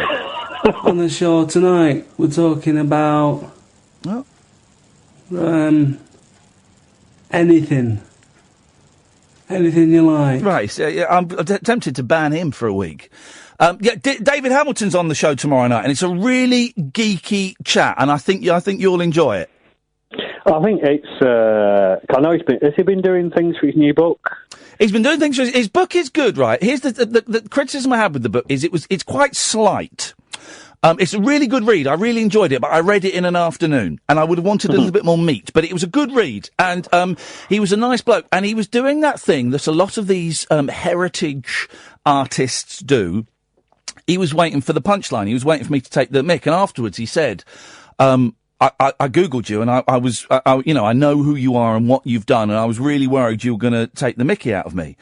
And the people, he works for a radio station, which we mentioned in the interview, and the people there were going, yeah, he came in this morning and he was really nervous about the interview. You know, this guy's 78, I think he's 79 years old, you know, and the interview is dripping with affection, with some great stories, and also, interestingly, halfway through, he has to go because he has to go and do an interview on BBC Kent about Bruce Forsyth, who just died an hour or so before. And we kind of get to hear a bit of that. It was just a really interesting hour or so in his company. I really enjoyed it. That's tomorrow night at 11. Oh, that'll be cool. The bit I remember from a sort of old DJ point of view is a friend of mine used to work at Channel 4. Yeah. And he got to work with Fluff Freeman to do all the links. So, you know, they did these, these nostalgia nights. Yeah. Fluff would do all the links. And he was given the task of looking after him and recording all the links with him. Yeah. And he says he just came in with such a star aura, big fur coat, of course big he did. hat. Oh, of course he did. Fantastic. That's what we want. Playing the part. I tell you what's interesting in the David Hamilton book. He talks about Jimmy Savile. And in an era when Jimmy Savile has been whitewashed from history, I said to him, it was a really bold thing to do a chapter about Savile. And he does it. He uses the word. He says, I hope you found it written sensitively, and it was. It was interesting. But yes, we've got him tomorrow night. That's excellent. I shall look forward to that. That'll be a lighter vibe. Kyle, thank you very much. Cheers. Tutty bye. 03444991000. Ben, stay there. Come to you after this. The Late Night Alternative with Iain Lee on Talk Radio. We'll get you talking. 03444991000 is the telephone number. By the way, guys, you can listen to us by retuning your DAB radios by downloading the Talk Radio app, or by going online at www.talkradio.co.uk. Me and Catherine is back next week. We are doing a whole tour of our other podcast. A new one came out today. It's called The Rabbit Hole. And it's a phone-in show. Surprise. But it's done in front of an audience. Record it in front of an audience. And so it's a phone-in show where the audience can chip in and you hear people laughing and booing and all kinds of stuff. And it's good fun. You can get them on iTunes or Acast or your usual podcast provider. Google The Rabbit Hole, Iain Lee, and it will pop up. But we're doing a tour. We're playing Belfast next year. Belfast. I've never been to Ireland. And the first time there to do a show. How rock and roll. We are playing Wolverhampton later in the year, but shows you can get tickets for now. Brighton at the is it the Queen of Brunswick, I think it is, or is it the something of Brunswick pub in Brighton. That's nearly sold out. That's in October. There is Scunthorpe. We're playing Scunthorpe. And I think we've sold 11 tickets for Scunthorpe at Cafe Independent. And we're also doing Hull. I think we sold 4 tickets in Hull at Cardamom 94. The next one, though, and it's our only London show this year, and we had kind of a big run of tickets recently. It's on Sunday, September the 17th, and it is part of the Podcast Festival, and it's at King's Place. It's Sunday evening, 7 o'clock, King's Place. In London. And as always, we stick around afterwards if you want pictures done, if you want to shake hands, if you want to, put money in our pockets. We're there for that. We've tried to keep all the shows about tenner. That one's, I think, $12.50 because of the booking fee. If you want tickets for that, Google, Rabbit Hole, King's Place, Iain Lee, Bishy Bashy Boshy. It comes up. Oh, and one final thing. And this is the thing I'm most excited about. I'm doing a performance art piece. I know. It's the end of September. It's a Saturday in a bookshop in North London. And basically I'm going to play the radio in the dark for an hour. You come in, you lie on the floor, you sit on the floor. It's going to be a complete blackout. And I'm going to play the radio. Now, could be a complete and utter car crash. There is that distinct possibility. The radio is being delivered to me tomorrow, so I shall have a little rehearsal, but I'm going to play the radio. If you want tickets for that, ticketsource.co.uk/Iain-Lee. Ticketsource.co.uk/Iain-Lee. Or follow me on Twitter @Iain Lee, and I just tweet about them all the bloody time. Oh, and Jeff Lloyd is coming in maybe next week as well. Jeff Lloyd is coming in. Good evening, Ben. Hello, Iain. Hey, man, how you doing? All right, man. Long time. No call. LTNC. What you got for us, man? Well, I just, I just had that call with Paul and I felt it was finally time for me to phone back in. Yep, because you agree with everything he stands for and you thought I was too harsh on him. 100%. I think you were completely wrong, and that guy is just on the level... Top quality geezer. Isn't it funny what you can find when you type in someone's name in Google? Well, don't type mine in, man. Hey! Anyway, yes. He got me thinking. Yes, sir. Do you remember, cast your mind back, yep. I phoned you and I told you about the tapir's penis. Oh, now remind me about the tapir's penis, because I've got a lot of penis information in my head, and I'm struggling to going through the Rolodex the Rolodex. I can't find it. So can you remind us, please, Ben? Right. Well, the tapir penis was hilarious because it's unbelievably ginormous. Google this at home, guys. It's fun for all the family. Yes, it is. And it has a bit at the end, and it can grip onto things. Yep. So, I discovered a new animal penis. Oh, wowzers. This is going to become a regular feature, Ben's Animals Dicks, yes. Well, this would be the second in my... Yeah. Anyway. Yes. If you're ready, Google. Okay, I'm hang on a minute. I'm booting up the computer. Google is there. Or Bing, if you're a Windows, Microsoft kind of guy. Yes. Bing. Right. Echidna penis. So, excuse me? A kid's penis? I'm not typing that in, mate. You're stupid. No, that's on... Once bitten, twice shy. Fool me once, then fool on you. Me, fool me twice, then it's you treat. Go on, do it again. What is it? Maybe it's echidna. Okay, spell ECHINDA. Echidna penis? Yes. I've never even heard of such creature. Oh, it's like a hedgehog. It's slightly hedgehog-esque. Oh, sweet dear God! What the... First of all, the first thing that comes up is one shaft, four heads. Yes. And then you... Dear God! What the hell is that? Where does it... What? Jeez! Have you got it in that side of the room, guys? Where does... Jeez. Okay, there's so many questions. Where does which one is viable? They're all viable. They're all four are viable. Yes, 4 helmets, 1 shaft. Flipping heck, man! Did I almost have you speechless for a second then? That is, what a dirty dog. Let's read up on this. 1 shaft, 4 heads. The echidna's penis. The echidna is an odd animal for many reasons. It looks like a cross between a hedgehog, a platypus, and an anteater. Additionally, the females of this... Not my Aunt Ena. Sorry, yeah, exactly. Additionally, the females of this mammalian species lay eggs, which is really rare. In fact, the only other mammal known to do this is the platypus. Platypus. Okay. So already we can see that these are special ickly cuties, but what is perhaps most bizarre about this little Australian waddler is its penis. It has 4 heads. Geez, wow, that is the stuff of either nightmares or, daydreams. I don't know.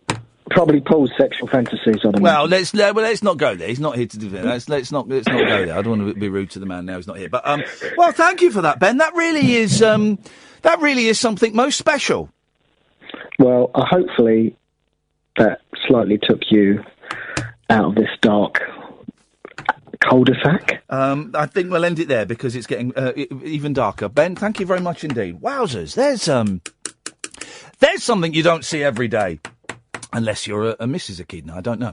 0344 499 1000 is the telephone number if you want to give us a call. The switchboard is empty, so now would be an excellent time to call the Late Night Alternative with me, Iain Lee on Talk Radio.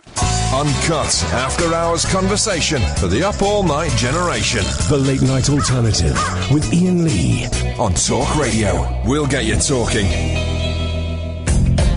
0344 499 1000. I'll tell you what we'll do. After 12, we'll take calls straight to air. So, Hayley, you can sit back. We'll take calls straight to air because it has been a very dark vibe tonight. And I don't... And maybe, so the way, let me just explain, because we're getting new listeners all the time. The way a phone-in show works is, you dial the number 0344 499 1000. It's free for most of you. Pennies, it costs pennies at the most. You'll tonight you'll speak to Hayley, and she will take your name and number and give you a call back. And then you come on the air, and that's that. But what I mean by taking calls straight to air is, you don't get a call back. I have a switchboard in front of me that's got 10 lines that can receive calls. You will still call in on the same number, 0344 499 1000. Once you get through, it will start flashing on my screen, and I can just take the calls myself and put them on. And there's no screening. We don't know who it is. It's kind of that. So let's do that after 12 for the last hour of the show. So if you call in between now and 12, you'll speak to Hayley and she'll call you back. If you call in after 12, it'll be called straight to air. And I'm kind of hoping that it lifts the vibe a bit, because it's been a very heavy show. It's been a very dark show. Now, what may happen is, we may just get some really dark straight-to-air calls. It may get even more macabre. I've got no way of knowing. It's entirely up to you how it goes. So we'll do that after midnight. In the meantime, let's have a look in the newspapers, shall we? Oh, we go. Where's my... where's that? Hang on a minute. Where's... oh, there it is. If I've done something on my computer. Which means I can't... This is turned on, isn't it, John? The computer's turned on. Oh, it was... Aha! I'm sat there like an old man going, I've done something. Now, that one instance, that wasn't me that had done something, it was John. But every other time, when I'm at home, I'm still sat there going, what have I done? I've turned off something somewhere. I can't wait for my kids to be old enough to do computers for me, because I haven't got the foggiest, really. 0344 499 1000 is the telephone number if you want to give us a call. Now, I write down these stories, and I don't really know. What have I written down here? All right. Okay. I mean, they're all. Here's the thing. All of the papers, the last couple of weeks, it's been rubbish. It's been absolute. You know, there's nothing really that's worth that's worth talking about. So excuse me while I go through some lightweight, airtime filler fodder, because that's all I got for you guys is airtime filler fodder. That's it. Children should be able to. Parents have progress all mapped out. Okay. Children should be able to tie shoelaces at 8. Tie shoelaces at 8.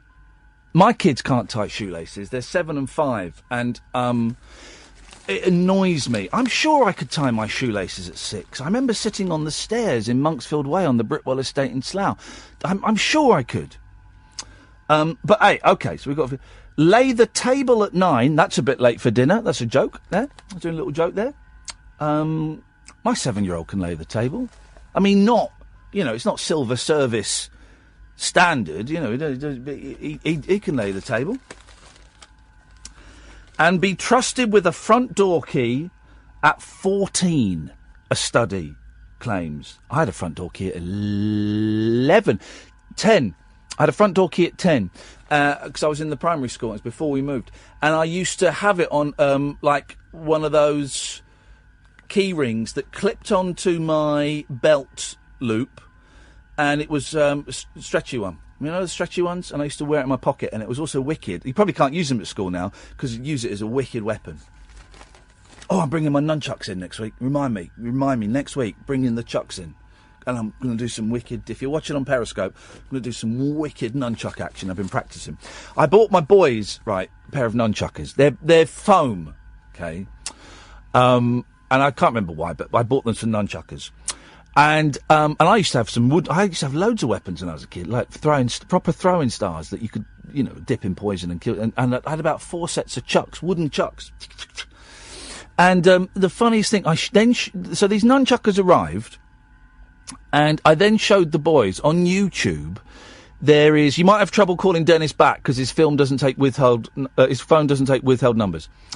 I then showed on YouTube. There's like a 12-minute montage of Bruce Lee using his nunchuckers from all the Bruce Lee films. So I showed that to the boys, and then I got them to do their Bruce Lee impression. Oh, it's the funniest thing, though.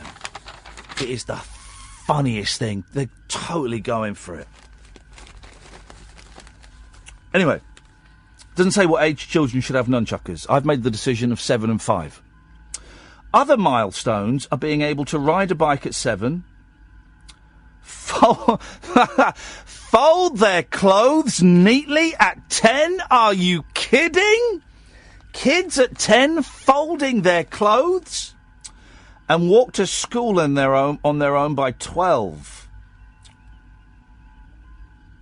Let's go to Dennis. Evening, Dennis. Good evening. Good evening. Good evening. You were talking about what's been in the papers. I've been watching the papers this week about Diana and all the thing that's gone on there. But one thing that struck me, still makes me sad. Lady has now taken over the Prince of Wales. What happened to her husband and her 2 children? They're non-people. You don't hear anything about them. What happened to them when she left them? I don't think she's had them bumped off, if that's what you're suggesting. Oh, no, it just seems that they're non-people. Nobody said anything about them. Well, no, hang on. Isn't her son a chef or something? Her son does something. I don't know. That's what I said. Well, that's it. Anything about but why should you? Funny. Why should you? She's in the limelight. No, they're pushing on about Diana. And as I say, the Prince of Wales said he didn't want to be the first Prince of Wales that didn't have a lady on the quiet. A lady, yes. Yeah. Well, I mean, he had this lady long before he left Diana. Yes. And so I said, what's happened to her husband? He must feel a cuckoo, you know. He's been cuckooed, hasn't he? Yes. Well, okay. And left 2 boys behind as well. And I thought, well, I don't know. Well, I don't think I think she's still. It's not like she's left 2 little nippers there. They're grown men, her children. Oh, yes. But nevertheless. I mean, I had this business with my old man, just, buggering off and leaving my mother and I alone. Yes. I know what it's like to be left alone like that. But I don't think that Camilla has buggered off and doesn't speak to her kids anymore. I'm sure she has. I assume she has a fantastic relationship. Couples get divorced and marry other people, and that I'm sure she has a great relationship with her kids. And I heard last week you were depressed about something, so I rang and I thought, no, I'll only depress him further, so I rang off. No, someone was asking if you were dead the other day on Twitter. No, I'll tell them I'm not. Tell them I'm not yet. I'll tell them you're not. If anything, you're sounding spunkier than usual. Well, I grew a beard and they decided it made me look too old, so I've shaved the damn thing off. That's the joy. I've got a beard. I'm wearing a beard at the moment, and I'm a bit bored of it, but I'll keep it for a bit because I might as well. But I know that when I shave it off, I'll look 10 years younger. But that's right. I don't look 10 years old. I'm 5 years older, actually. No, you're a very, very old man, Dennis. I am not a very old Not man. long to go now on life's journey. It's getting dark, nurse. It's getting very dark, nurse. Oh, no. Listen, I'm having the time of my life, brother. Okay. I don't regret any of my time in life, and I've had a damn... The only thing was I dirtied the bed the other night for the very first time. Okie dokie. Wowzers, Dennis. Thank you. I'm sorry to hear that, but these things... I'm in 90 years. Well, thanks for sharing that with me. Good night. All the best, brother. There we go. It was in 92, 93. If you dirtied the bed recently, 0344 499 1000. There's nothing to be ashamed of. Parents are strict over... Whoa. WTF. Parents are strict over when a child should have a smartphone, with 12 being the landmark age. 12? Get stuffed. My 7-year-old is already asking for his own iPad. I said, yeah, sure, you can have an iPad. He said, oh, great. He said, yeah. When you're 18 years old, and you can pay for it, boy. But lax about letting a child of 16 watch X-rated movies on their own. We talked about Bruce Lee and the nunchucks. I was watching Bruce Lee movies when I was 10. When I was 10, they're X-rated. Proper boobies and everything in it. Boobies and hardcore violence. Hardcore violence. They say a child should be able to put their own clothes in the wash aged 8. Oh, come on, man. These are kids. Kids don't do nothing like that. They're a nightmare. An absolute nightmare. My boys have been away for a week. They have arrived home today. I didn't see them, but I will see them tomorrow. And here's what I know will happen, right? The boys haven't seen me for a week, haven't spoken to me for a week, right? Is I will get up at about 11. I will go downstairs. They'll be playing Lego City on the Xbox. I'll go, hey guys, nice to see you. Go, yeah. They won't talk to me until they get to a hard bit on Lego City. And then the video games master comes in to play. Qualify for pocket money at 9 and have or go to sleepovers at 10. Oh no, they've had sleepovers already.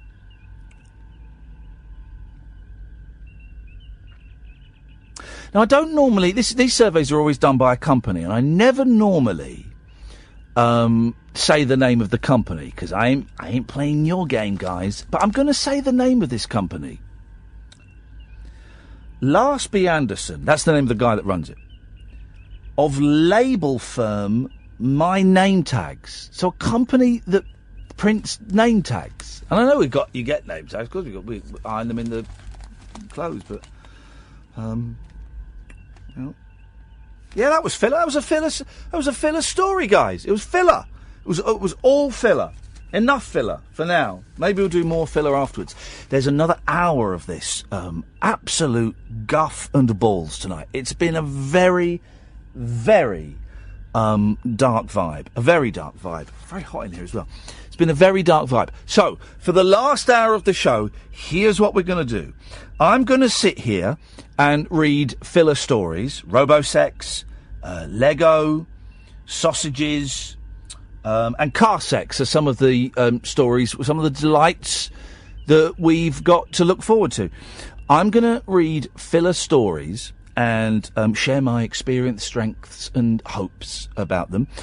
And you have got an hour where anything goes, guys. You can call in and you can take calls straight to air and do anything you want. And during the news, I'm going to have a chat to the people who are watching on Periscope.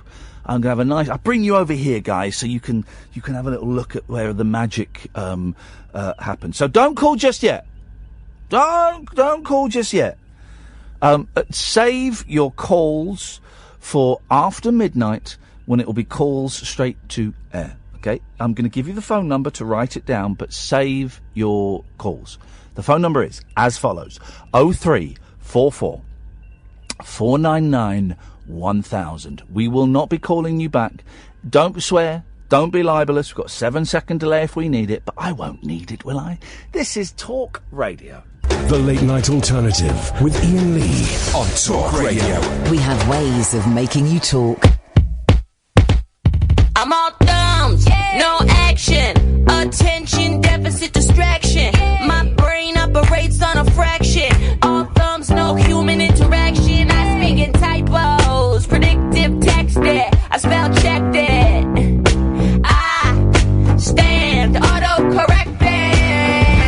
I unplug your life support to make an outlet for my iPhone, and then you died. Asterisk this, and then you died. Aristocrat.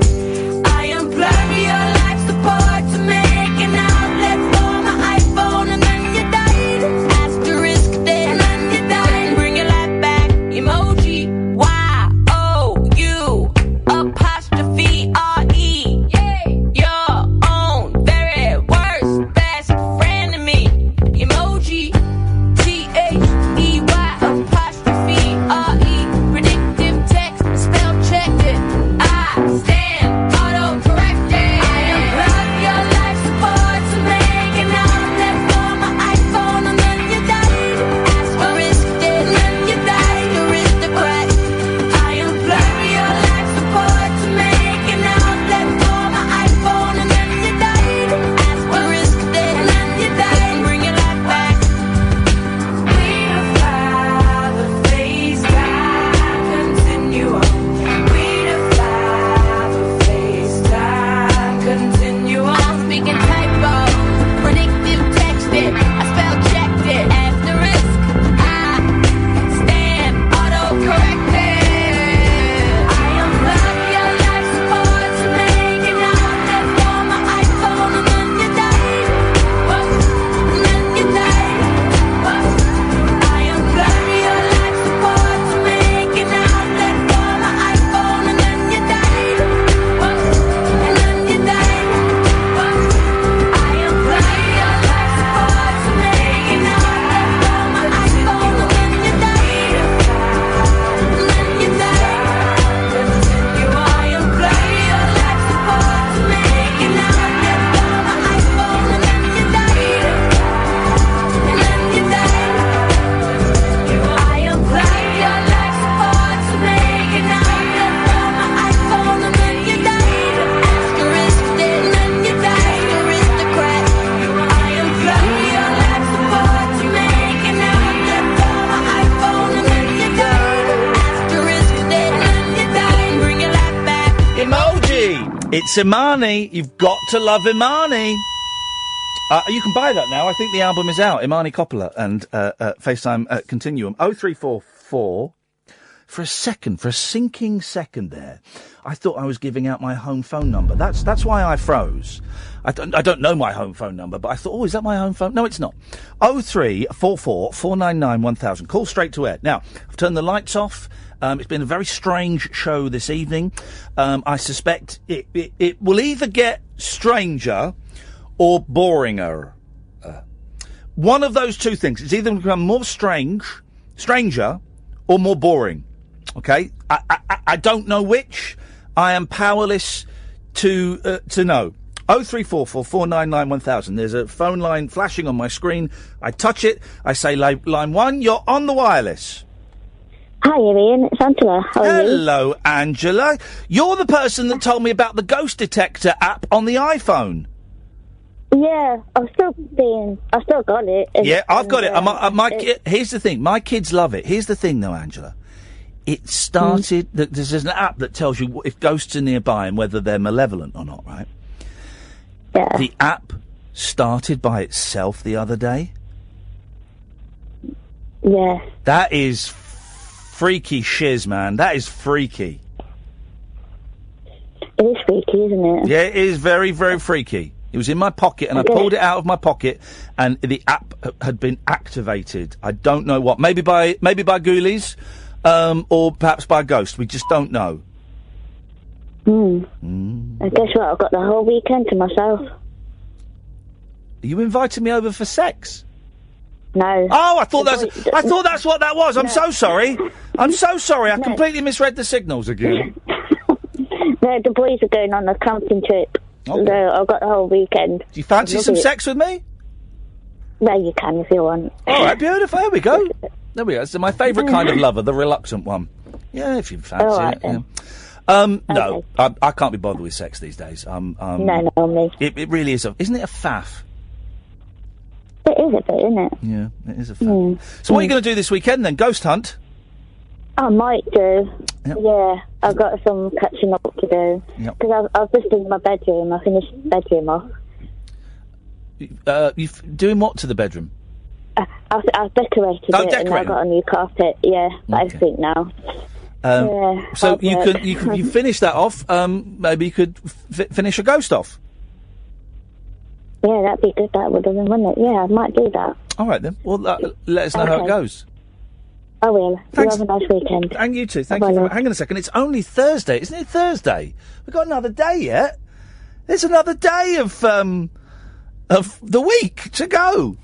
Bank holiday Monday. Bank holiday Monday. We're going to do a show that we did before, where we're going to have 3 calls. Kath's back. So I'm going to bully her mercilessly. But we're going to have 1 caller per hour on Monday's show. We did it once before. It's kind of a rip-off of the Beautiful Anonymous podcast.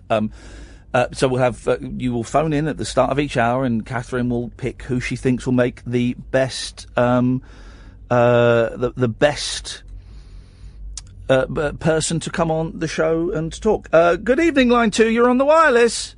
Cream-coloured ponies and crisp apple strudels. Doorbells. Sleigh bells and schnitzel with noodles. Thank you very much indeed. Let's go to line 3. 3, you're on the wireless. Hello? Hello, line 3. Hi. Hello? Yeah. Hi, I'm Lewis.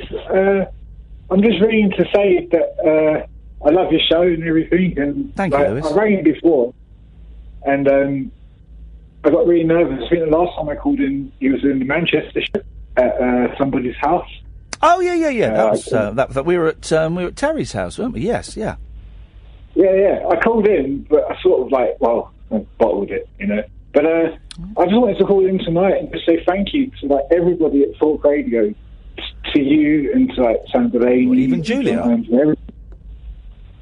Sam Delaney. Sam Delaney, yeah, sounds good. Yep. Yeah, and John Holmes and you especially, and I just want to say thanks to you guys. Talk Radio, man, it's the best station on the radio at the moment. Everybody at college, we listen to it all the time, and I'm just wanting to ring and say thanks, really. And I know you're talking about, we were talking about nothing, and so. Well, no, listen, I'm glad I'm glad you're enjoying it. That's a good thing to be enjoying.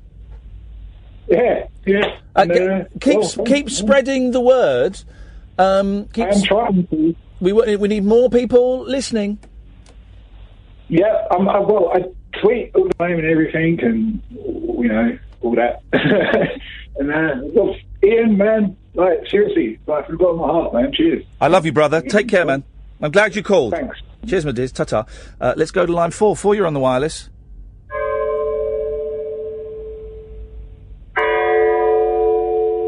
It's Big Ben's bongs. No, it's not Big Ben's bongs. Someone's bongs.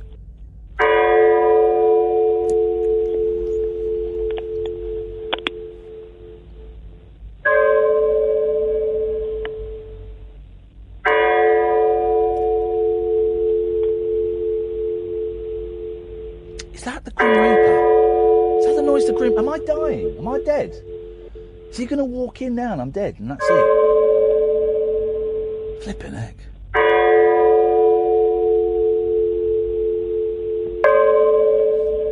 Okay, well, they can stay there and we can go to... line 2? Hello? Yeah.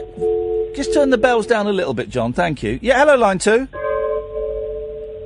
Well, what the hell is that? Well, I don't know. It's a ghostly bell.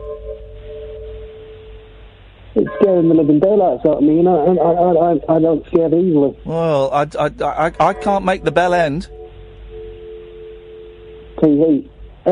Angela, please. Sorry? Yeah, Angela, I'd like to speak to you. If Angela, if you're listening, can you ring back in, please? I'd like to speak to you. Why do you want to speak to Angela? Because she sounds like the one for me. What? Because she's alone this weekend? No, because she likes ghosts and because she's alone this weekend. Angela, if you're listening, ring in. Line 3.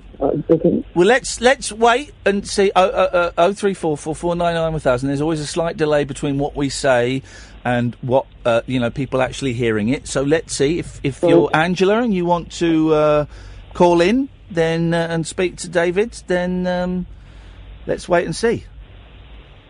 Just for tonight, can we call me Sexy David? You want me to call you Sexy David? Of course I will. Hello, Sexy David. It sounds a bit weird when you call me that. Do you want to check out her new carpet? No. I'd just like to speak to about ghosts, actually. Okie doke. Angela? She's not, if I'm honest, she's not called back in. Which implies to me she doesn't want anything to do with you, you patter thief. Right. Hey, Angela, my sweet heart. That's jumping the gun a bit, isn't it? Right, well, what's that? I'm not very good. I'm still a virgin. I'm not very good with women. All right, Nancy. What would you say? No, Nancy. Oh, you done me there. Someone on Periscope is saying, "How creepy is this bloke?" Very. Shut up. What? Not you, them. Oh, okay, fine. What? No one. No, she's not calling in, and nobody is even phoning in pretending to be her. That's how bad things have got for you. This is an all-time low for you, David. Can you do a real big call out to her? What? I think that she's my only chance of happiness. I need you to get her on. Right, well, no one's even calling in pretending to be her, which most of these idiots normally do. Can I do a message to her? Go on then.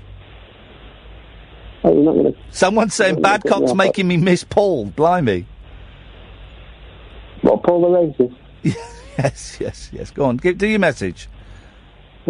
My sweet Angela. Oh, I'm sorry. We didn't have time for it. Let's go to a break. Unmissable late night radio with the original king of unconventional conversation. Make contact with Iain Lee. The Late Night Alternative with Iain Lee on Talk Radio.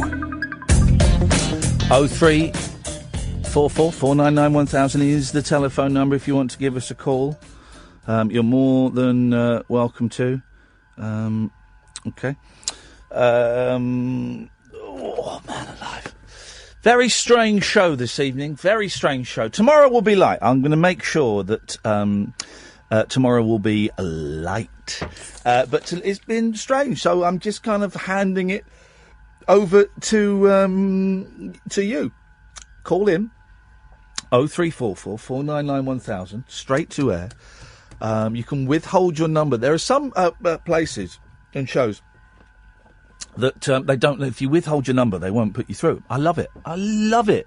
It's exciting, man. I don't know why you'd want to, but if you feel the need to do that, then you do. How do you withhold your number these days? Is it 141 still? Is that what you have to do? And then you. Anyway, 0344 499 1000 is the telephone number if you want to give us. I'm going to do some more filler stories. More filler stories. Yes, I knew it. When that very kind lady came on at the start of the show and said that yesterday's show was one of the best, and it was a corker. If you want to listen to it again, if you go to talkradio.co.uk and navigate their slightly complicated system, you'll be able to listen to it again. It was a corker, but the but I knew tonight's would not be a corker, and I was right. Here's a weird story. It's filler. A 999 crew who rescued 18 piglets and 2 sows from a blaze were handed them back as sausages by way of thanks from grateful farmer Rachel Rivers.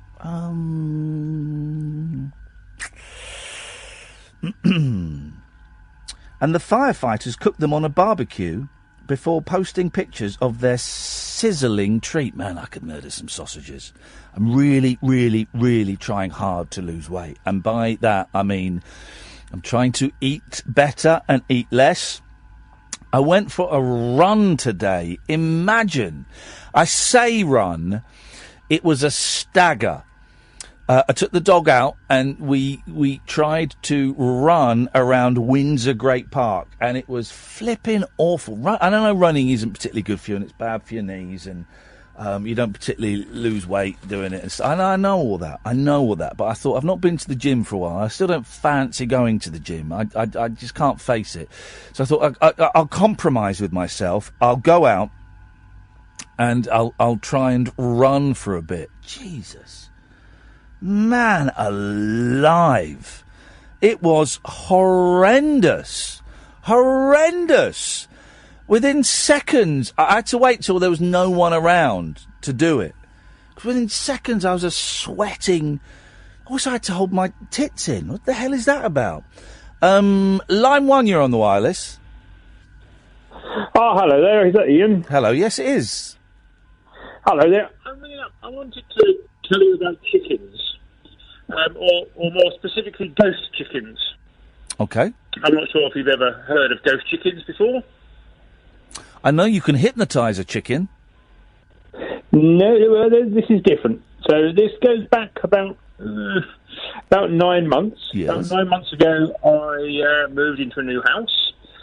Very modern, sort of, brand new house. Yeah. And to be really clear, I don't believe in the supernatural, don't believe in afterlife, been atheist my whole life, but not long after moving into the house, I started experiencing a lot of pecking at my feet, and as I was walking around the house, if I was walking around barefoot, on the way to the bathroom or getting up in the morning, I thought at first it was pins and needles, but it kept happening that it felt like my feet were getting pecked.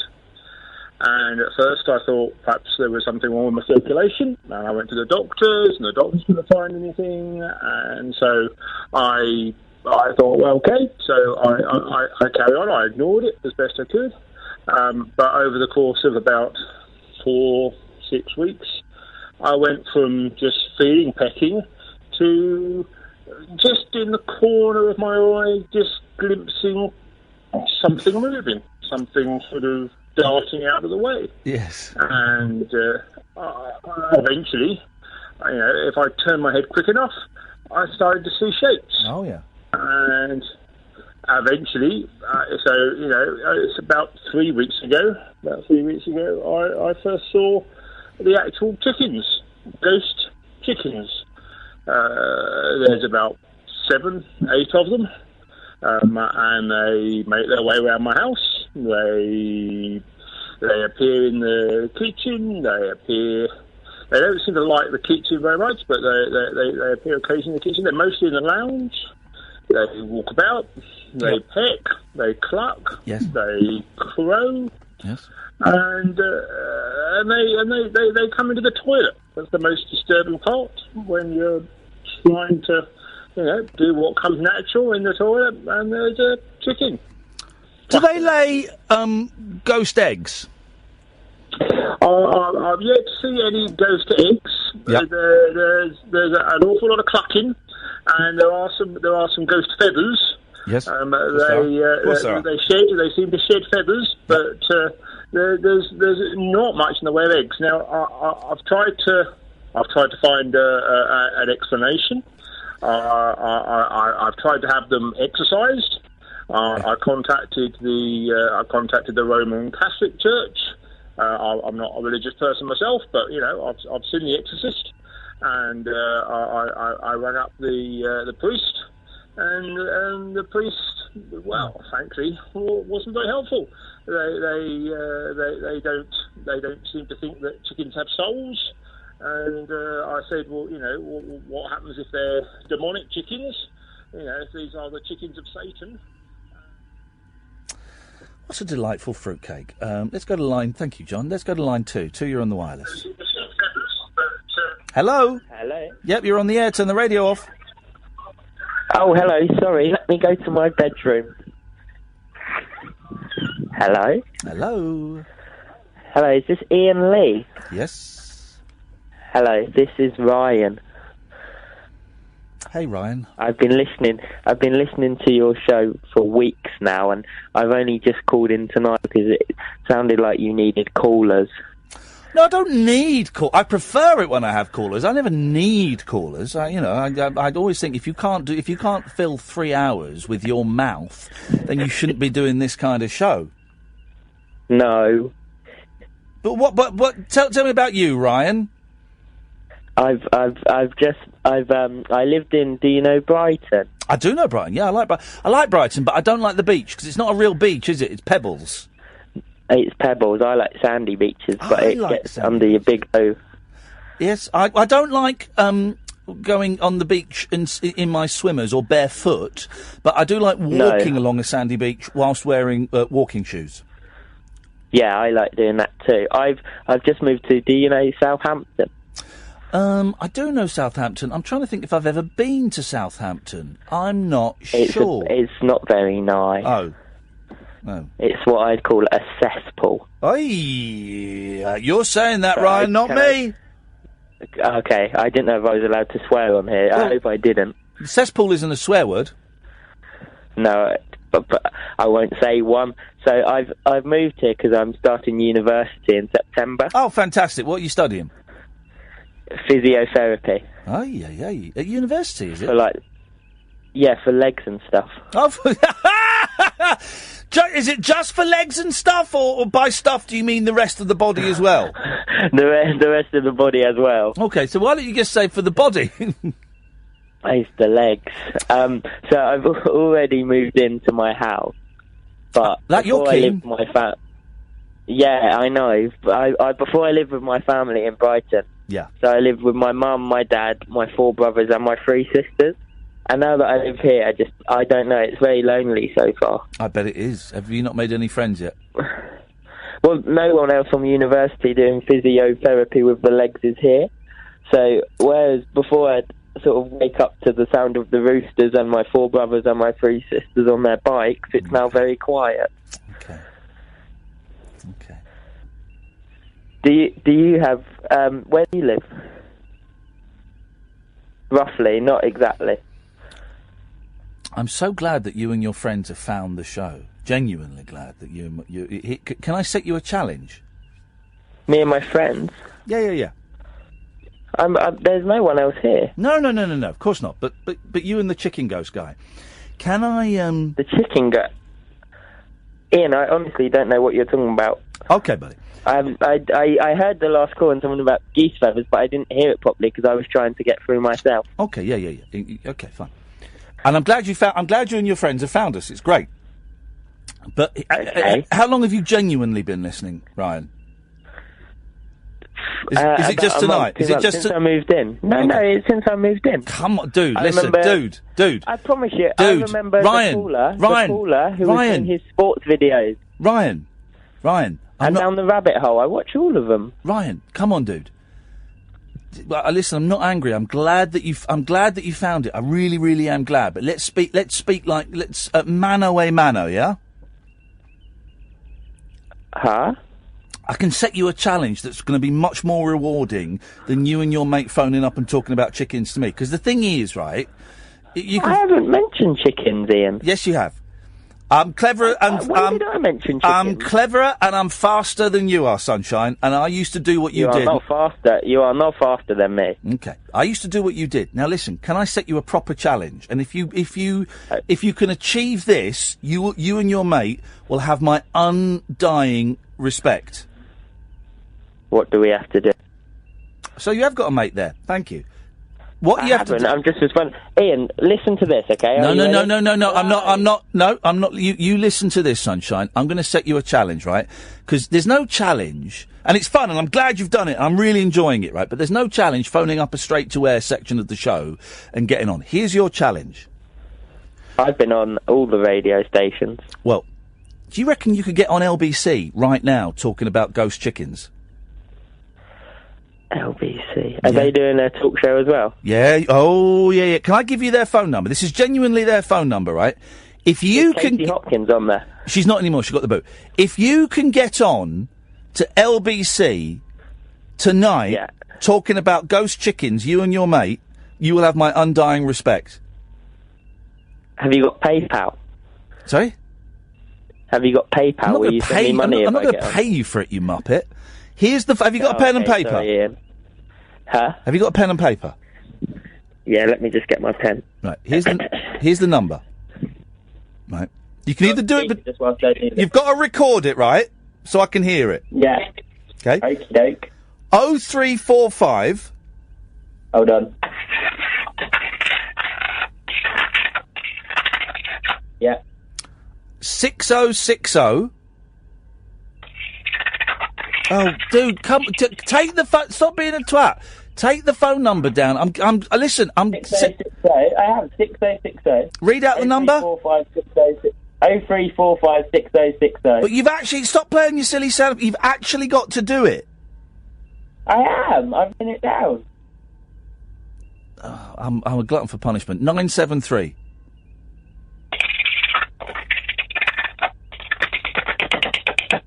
Okay. Read it back to me. 0345 680 934. Absolute bellend. I was giving him a real chance to become a hero, to become a god amongst us mere mortals. And he couldn't do it. I'm glad he's found us, though. I enjoyed those calls, lads. Thank you. Call straight to it. Let's take a quick break. The Late Night Alternative with Iain Lee. Unfiltered night talk with the original king of unconventional conversation on Talk Radio. We have ways of making you talk.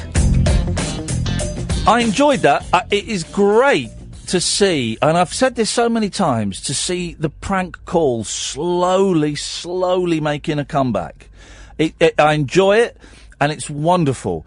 I'll be honest, you'll never get a prank call past me, right? You won't. But, and I can only play along with it for so long, and then I start to feel a bit weird. So I'm sorry for calling those lads out, but I'm so glad you did that. But the real challenge is, can you get on LBC? I recommend after 1 o'clock. Go on after 1 o'clock, because there's been a few pranks to that guy, and he started to get quite angry. So, but you've got to go on. Here's how you do a prank call to a straight show, right? You listen to the show for 10 minutes, and you find out what they're talking about, and you find out the angle that the host is talking about, right? You phone up and you speak to the producer, and you'll say, yeah, I'd like to go on. I'm interested in what the subject he's talking about, and I agree with most of what he's saying. If you go on and say, I kind of agree with what he's saying, and have a few points up your sleeve, you're more likely to get on and get on quicker. And then you go on, and for the first 2 minutes, you talk about Brexit and say, well, I agree with you. I do think Brexit is a great idea.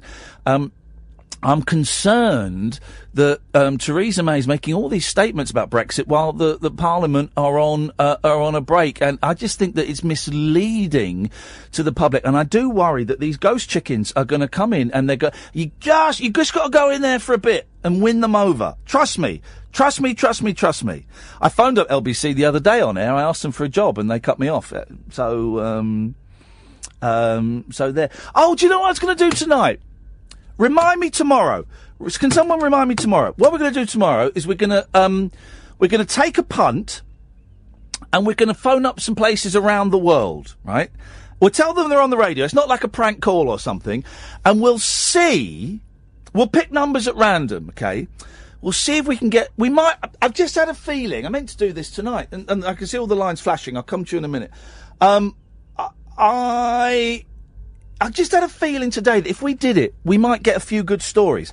Now, it could be a busted flush, and we ring and no one wants to talk to us, or no one's there, or they don't speak English. We'll do America, we'll do Japan, and a few other places. We'll just ring some places at random and see if we get anywhere.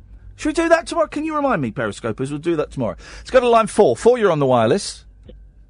Evening, Monkey Chops. Hello, love.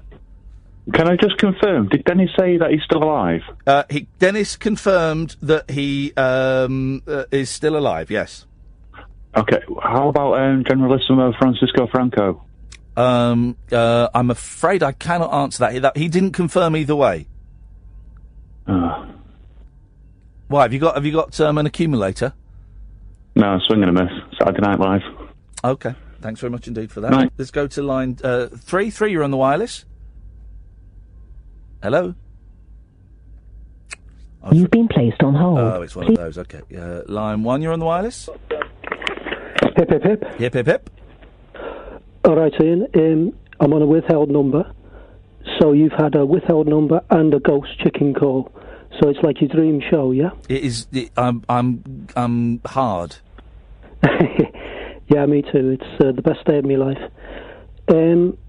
I heard you on the Book Shambles podcast. Oh, with Robin Ince and Josie Long. Yes, what a thrill that was to be asked on there.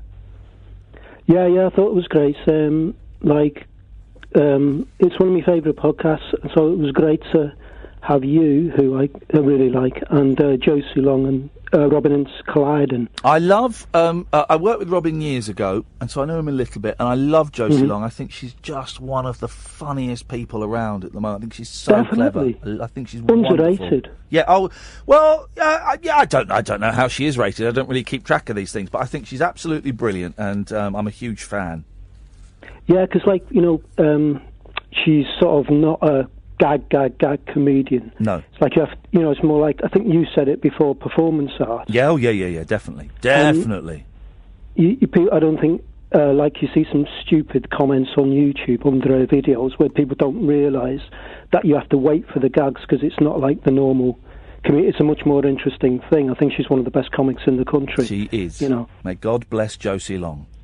Definitely. But I wanted to ask you, you were talking about Kurt Vonnegut on that podcast. Yep. And I didn't hear the whole thing because I didn't pay for it. But I heard the short version. And I've not read him, but I know you talk about him a lot. Yes. And so did Josie. And I just wondered what you thought was the best book. I'm interested in reading him. What was Here's right. Okay, here's the thing. Why do you like him so much? I think he's just wonderful. I think he's witty. I think I've never read a writer where sometimes if the story's not going well, he'll put himself in the book. He writes himself into the book. I love the fact that there's this recurring character of Kilgore Trout that comes through a lot of the books. The most famous one is Slaughterhouse-Five, but my favourite, and it's a controversial one, my favourite Kurt Vonnegut is Breakfast of Champions. I love it. Oh, yeah. I'm writing that. Don't watch any of the films. The films are all turkeys, actually, saying that, the film of Mother Night is quite good with Nick Nolte. Mother Night's another good book. Breakfast of Champions and Mother Night. There you go, have those two. And he puts himself in both those in this... He puts himself in Breakfast of Champions. I can't remember if he does in Mother Night or not. I don't think he does, but he writes himself into Breakfast of Champions, and it's just joyously done. It's wonderful. All right, then, that sounds good. Thanks, man. I'll let you get back to the the exorcisms. Thank you very much. He did a joke! Exorcisms! Line 1, you're on the wireless. Hello, Line 1. Hello, is that Ian? Yes, it is. Hello, I was just about to pop to bed, but I heard you talking about Brexit. I've been trying to get through ever since. No, you haven't. Oh, I have been. Well, you literally, you just popped up on the screen just now. Are you joking? I've just been trying to get through this whole time. Okay, well, you're through now. Yeah, I'm here to talk about Brexit, please. Okay. Yeah. I'm here to talk about Brexit. And chickens? Not about chickens. Would you like to discuss Brexit with me, please? Go on, then. Yeah, you start. You start. I don't want it's to your show. Yeah, exactly. I don't want to talk about Brexit. Why not? It's boring. How can you find it boring? How's it boring? Ian, answer me. Ian.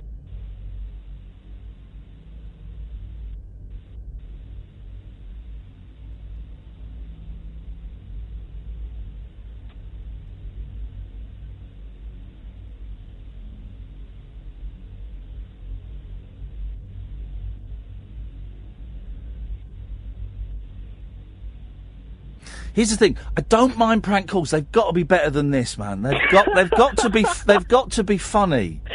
I honestly thought you hanged up. I know you did. You're a muppet. Look, listen, I don't mind it, but they've got to be funny. You've got no angle here.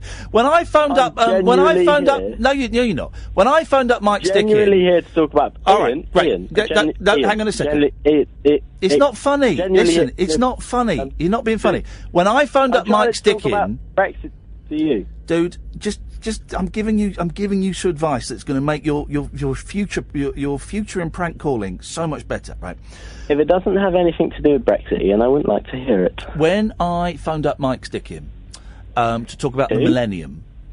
Oh, go and do your research, buddy. Go, the proud fathers of this industry that walked before us. Go and do your research. When I phoned him up to talk about, listen. Now you're just being rude. Listen. No, I'm not going to listen. You're being rude to me. There we go. I can put you there. Here's the thing. No one can hear you now, so just be quiet. When I phoned up Mike Stickett, right? It was short, it was succinct, it was to the point, it was about the millennium, there were a few gags in there, and then I ended with the classic line, my balls are full of sperm. Now, it's not clever, it's not intellectual, but there was some humour in it. There was some humour, and just phone up saying I want to talk about Brexit. Flipping heck! I mean, Jesus, that's as prank. Your prank is to phone up and do what all other phone-in shows do. Sweet Jesus Christ! I'm bringing you back into the conversation. Away you go. Why am I not being heard on the air? Because I took you off air for a minute. Why? Well, Why? You're on air now. But no one's listening to you now. Yes, they are. Yeah. Oh. Dude, listen, if you're going to phone up a phone-in show, you need to know the fundamentals of how it works. You and your mates, the calls, I'm so glad you found me. I'm so glad. But trust me, I was doing this 25 years ago, and I was doing it funny. You need to make it funny. Why do you think I'm a prank call? Oh, man alive. Okay, I mean, I'm trying to help you, man. Why are you getting mad? But I'm not, though. That's the thing. I'm not. I'm trying to help you. Calm down. Calm down. I'm very, very calm. I'm just frustrated that you're wasting this opportunity you have to be funny when you're not being funny. That's what's upsetting me. I want you to calm down a bit. You're being very aggressive. Okay, you're not being funny. I mean, what more can I give them? What more can I give them? Let's go to line 1. Hello, line 1.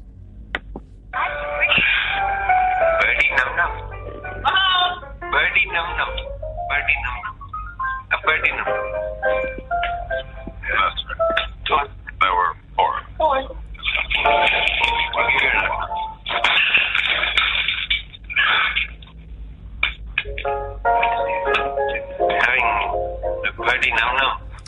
It's Peter Sellers saying Birdie Num Num, of course, from the movie The Party, where he plays a comedy Indian.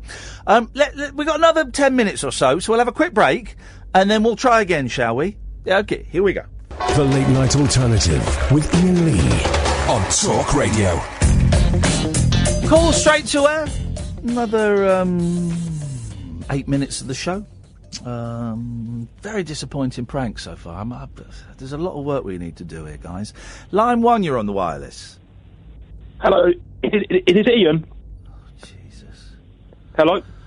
Oh Iain? Man, it's just awful. You guys are embarrassing yourselves. Iain, what's going on? I'm getting a load of really unfunny prank calls from people that That's what I've come to talk about, Iain. Honestly, I won't lie to you, Iain. I'm a new listener. Okay, there we go. Yeah. Just give me a minute. No one can hear you. Just give me a minute. Oh, God. I'm going to have to...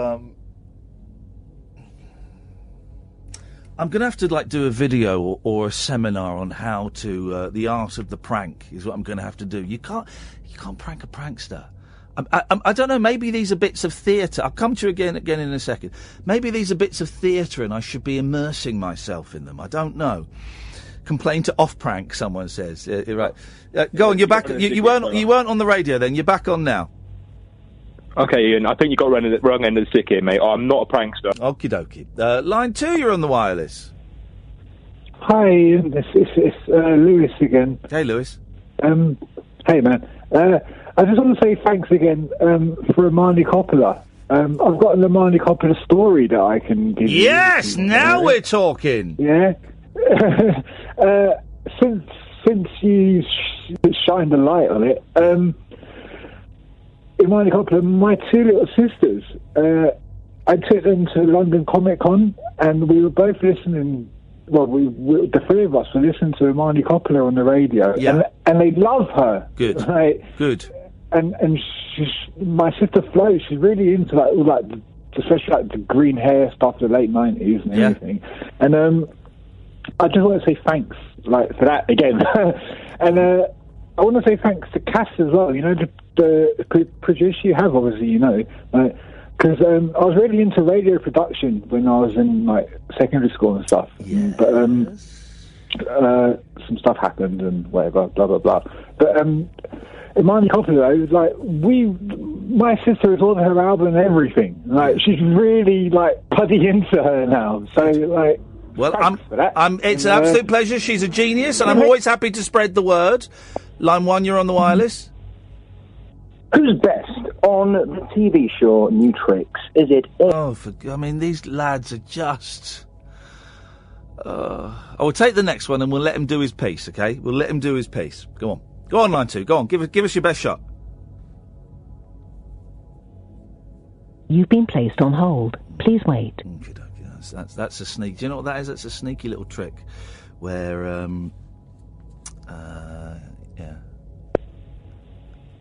Go on, give us your best shot. Iain, I've come to talk about football and transfer fees at the moment. Okay, where you go, buddy? I think we got cut off a minute ago.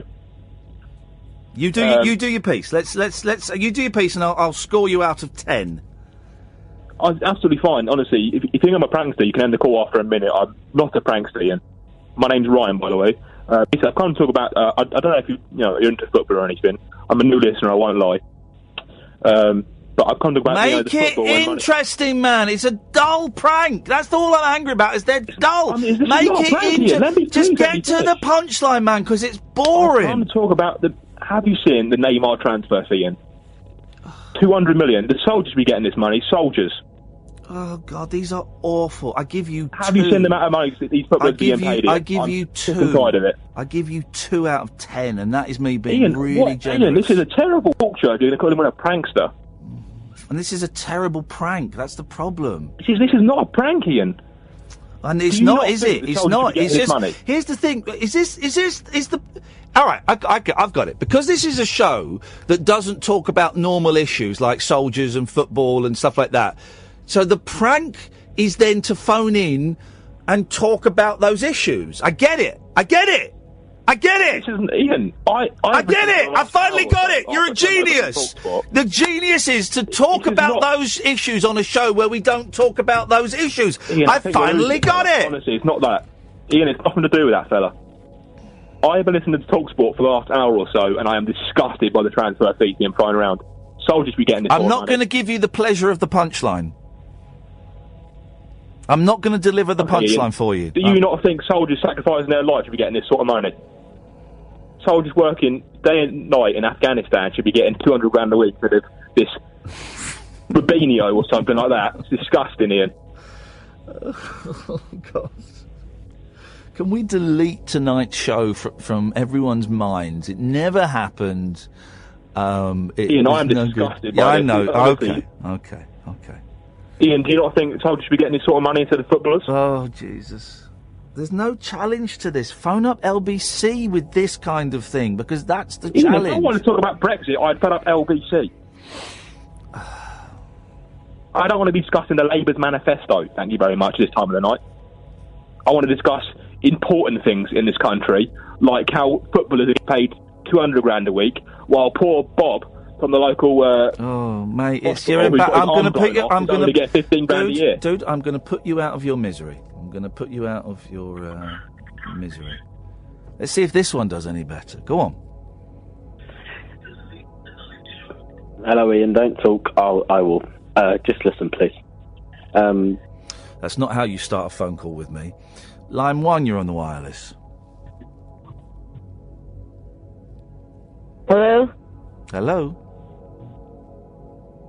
Hi, Ian. Hey, line 1. Hello? Yep. Yes, I'm calling from America, and I only have one question for you. Okay. Is this future, or is this past? Whoa, that's some heavy shit to lay on me in the last minute of the show, man. Well, what is your answer? Present? I really need to know. This is like a really serious question. We really need an answer for this. Okay, I'm going to say this is past. This is past? Why do you say that? I didn't know I was going to have to qualify it. Yes, you have to qualify it. I cannot qualify it. Oh, no. No. I'm not qualifying it. Come on. God, you've got a sexy voice. Oh, thank you. Oh, that voice is sexy. You like American Girl? Oh, baby. You like American Girl? You know it. You know it, baby. You got a pretty sexy voice yourself. Yeah, you like British guys, huh? Oh, yeah. Oh, yeah, hell yeah. I'm on my way over there. Baby, I'm going to meet you halfway. Let's book a hotel room. Sure, yeah, let's go. Let's do it. Let's do it. It's crazy enough. We might as well just do it. Where are we meeting? In the middle of the pond? Yeah, that's exactly where we're going to meet. We're going to join the Mile High Club. Thank you, John. Thank you, Hayley. Thank you to 80% of the callers. I'll be back tonight at 10. Ta-ta.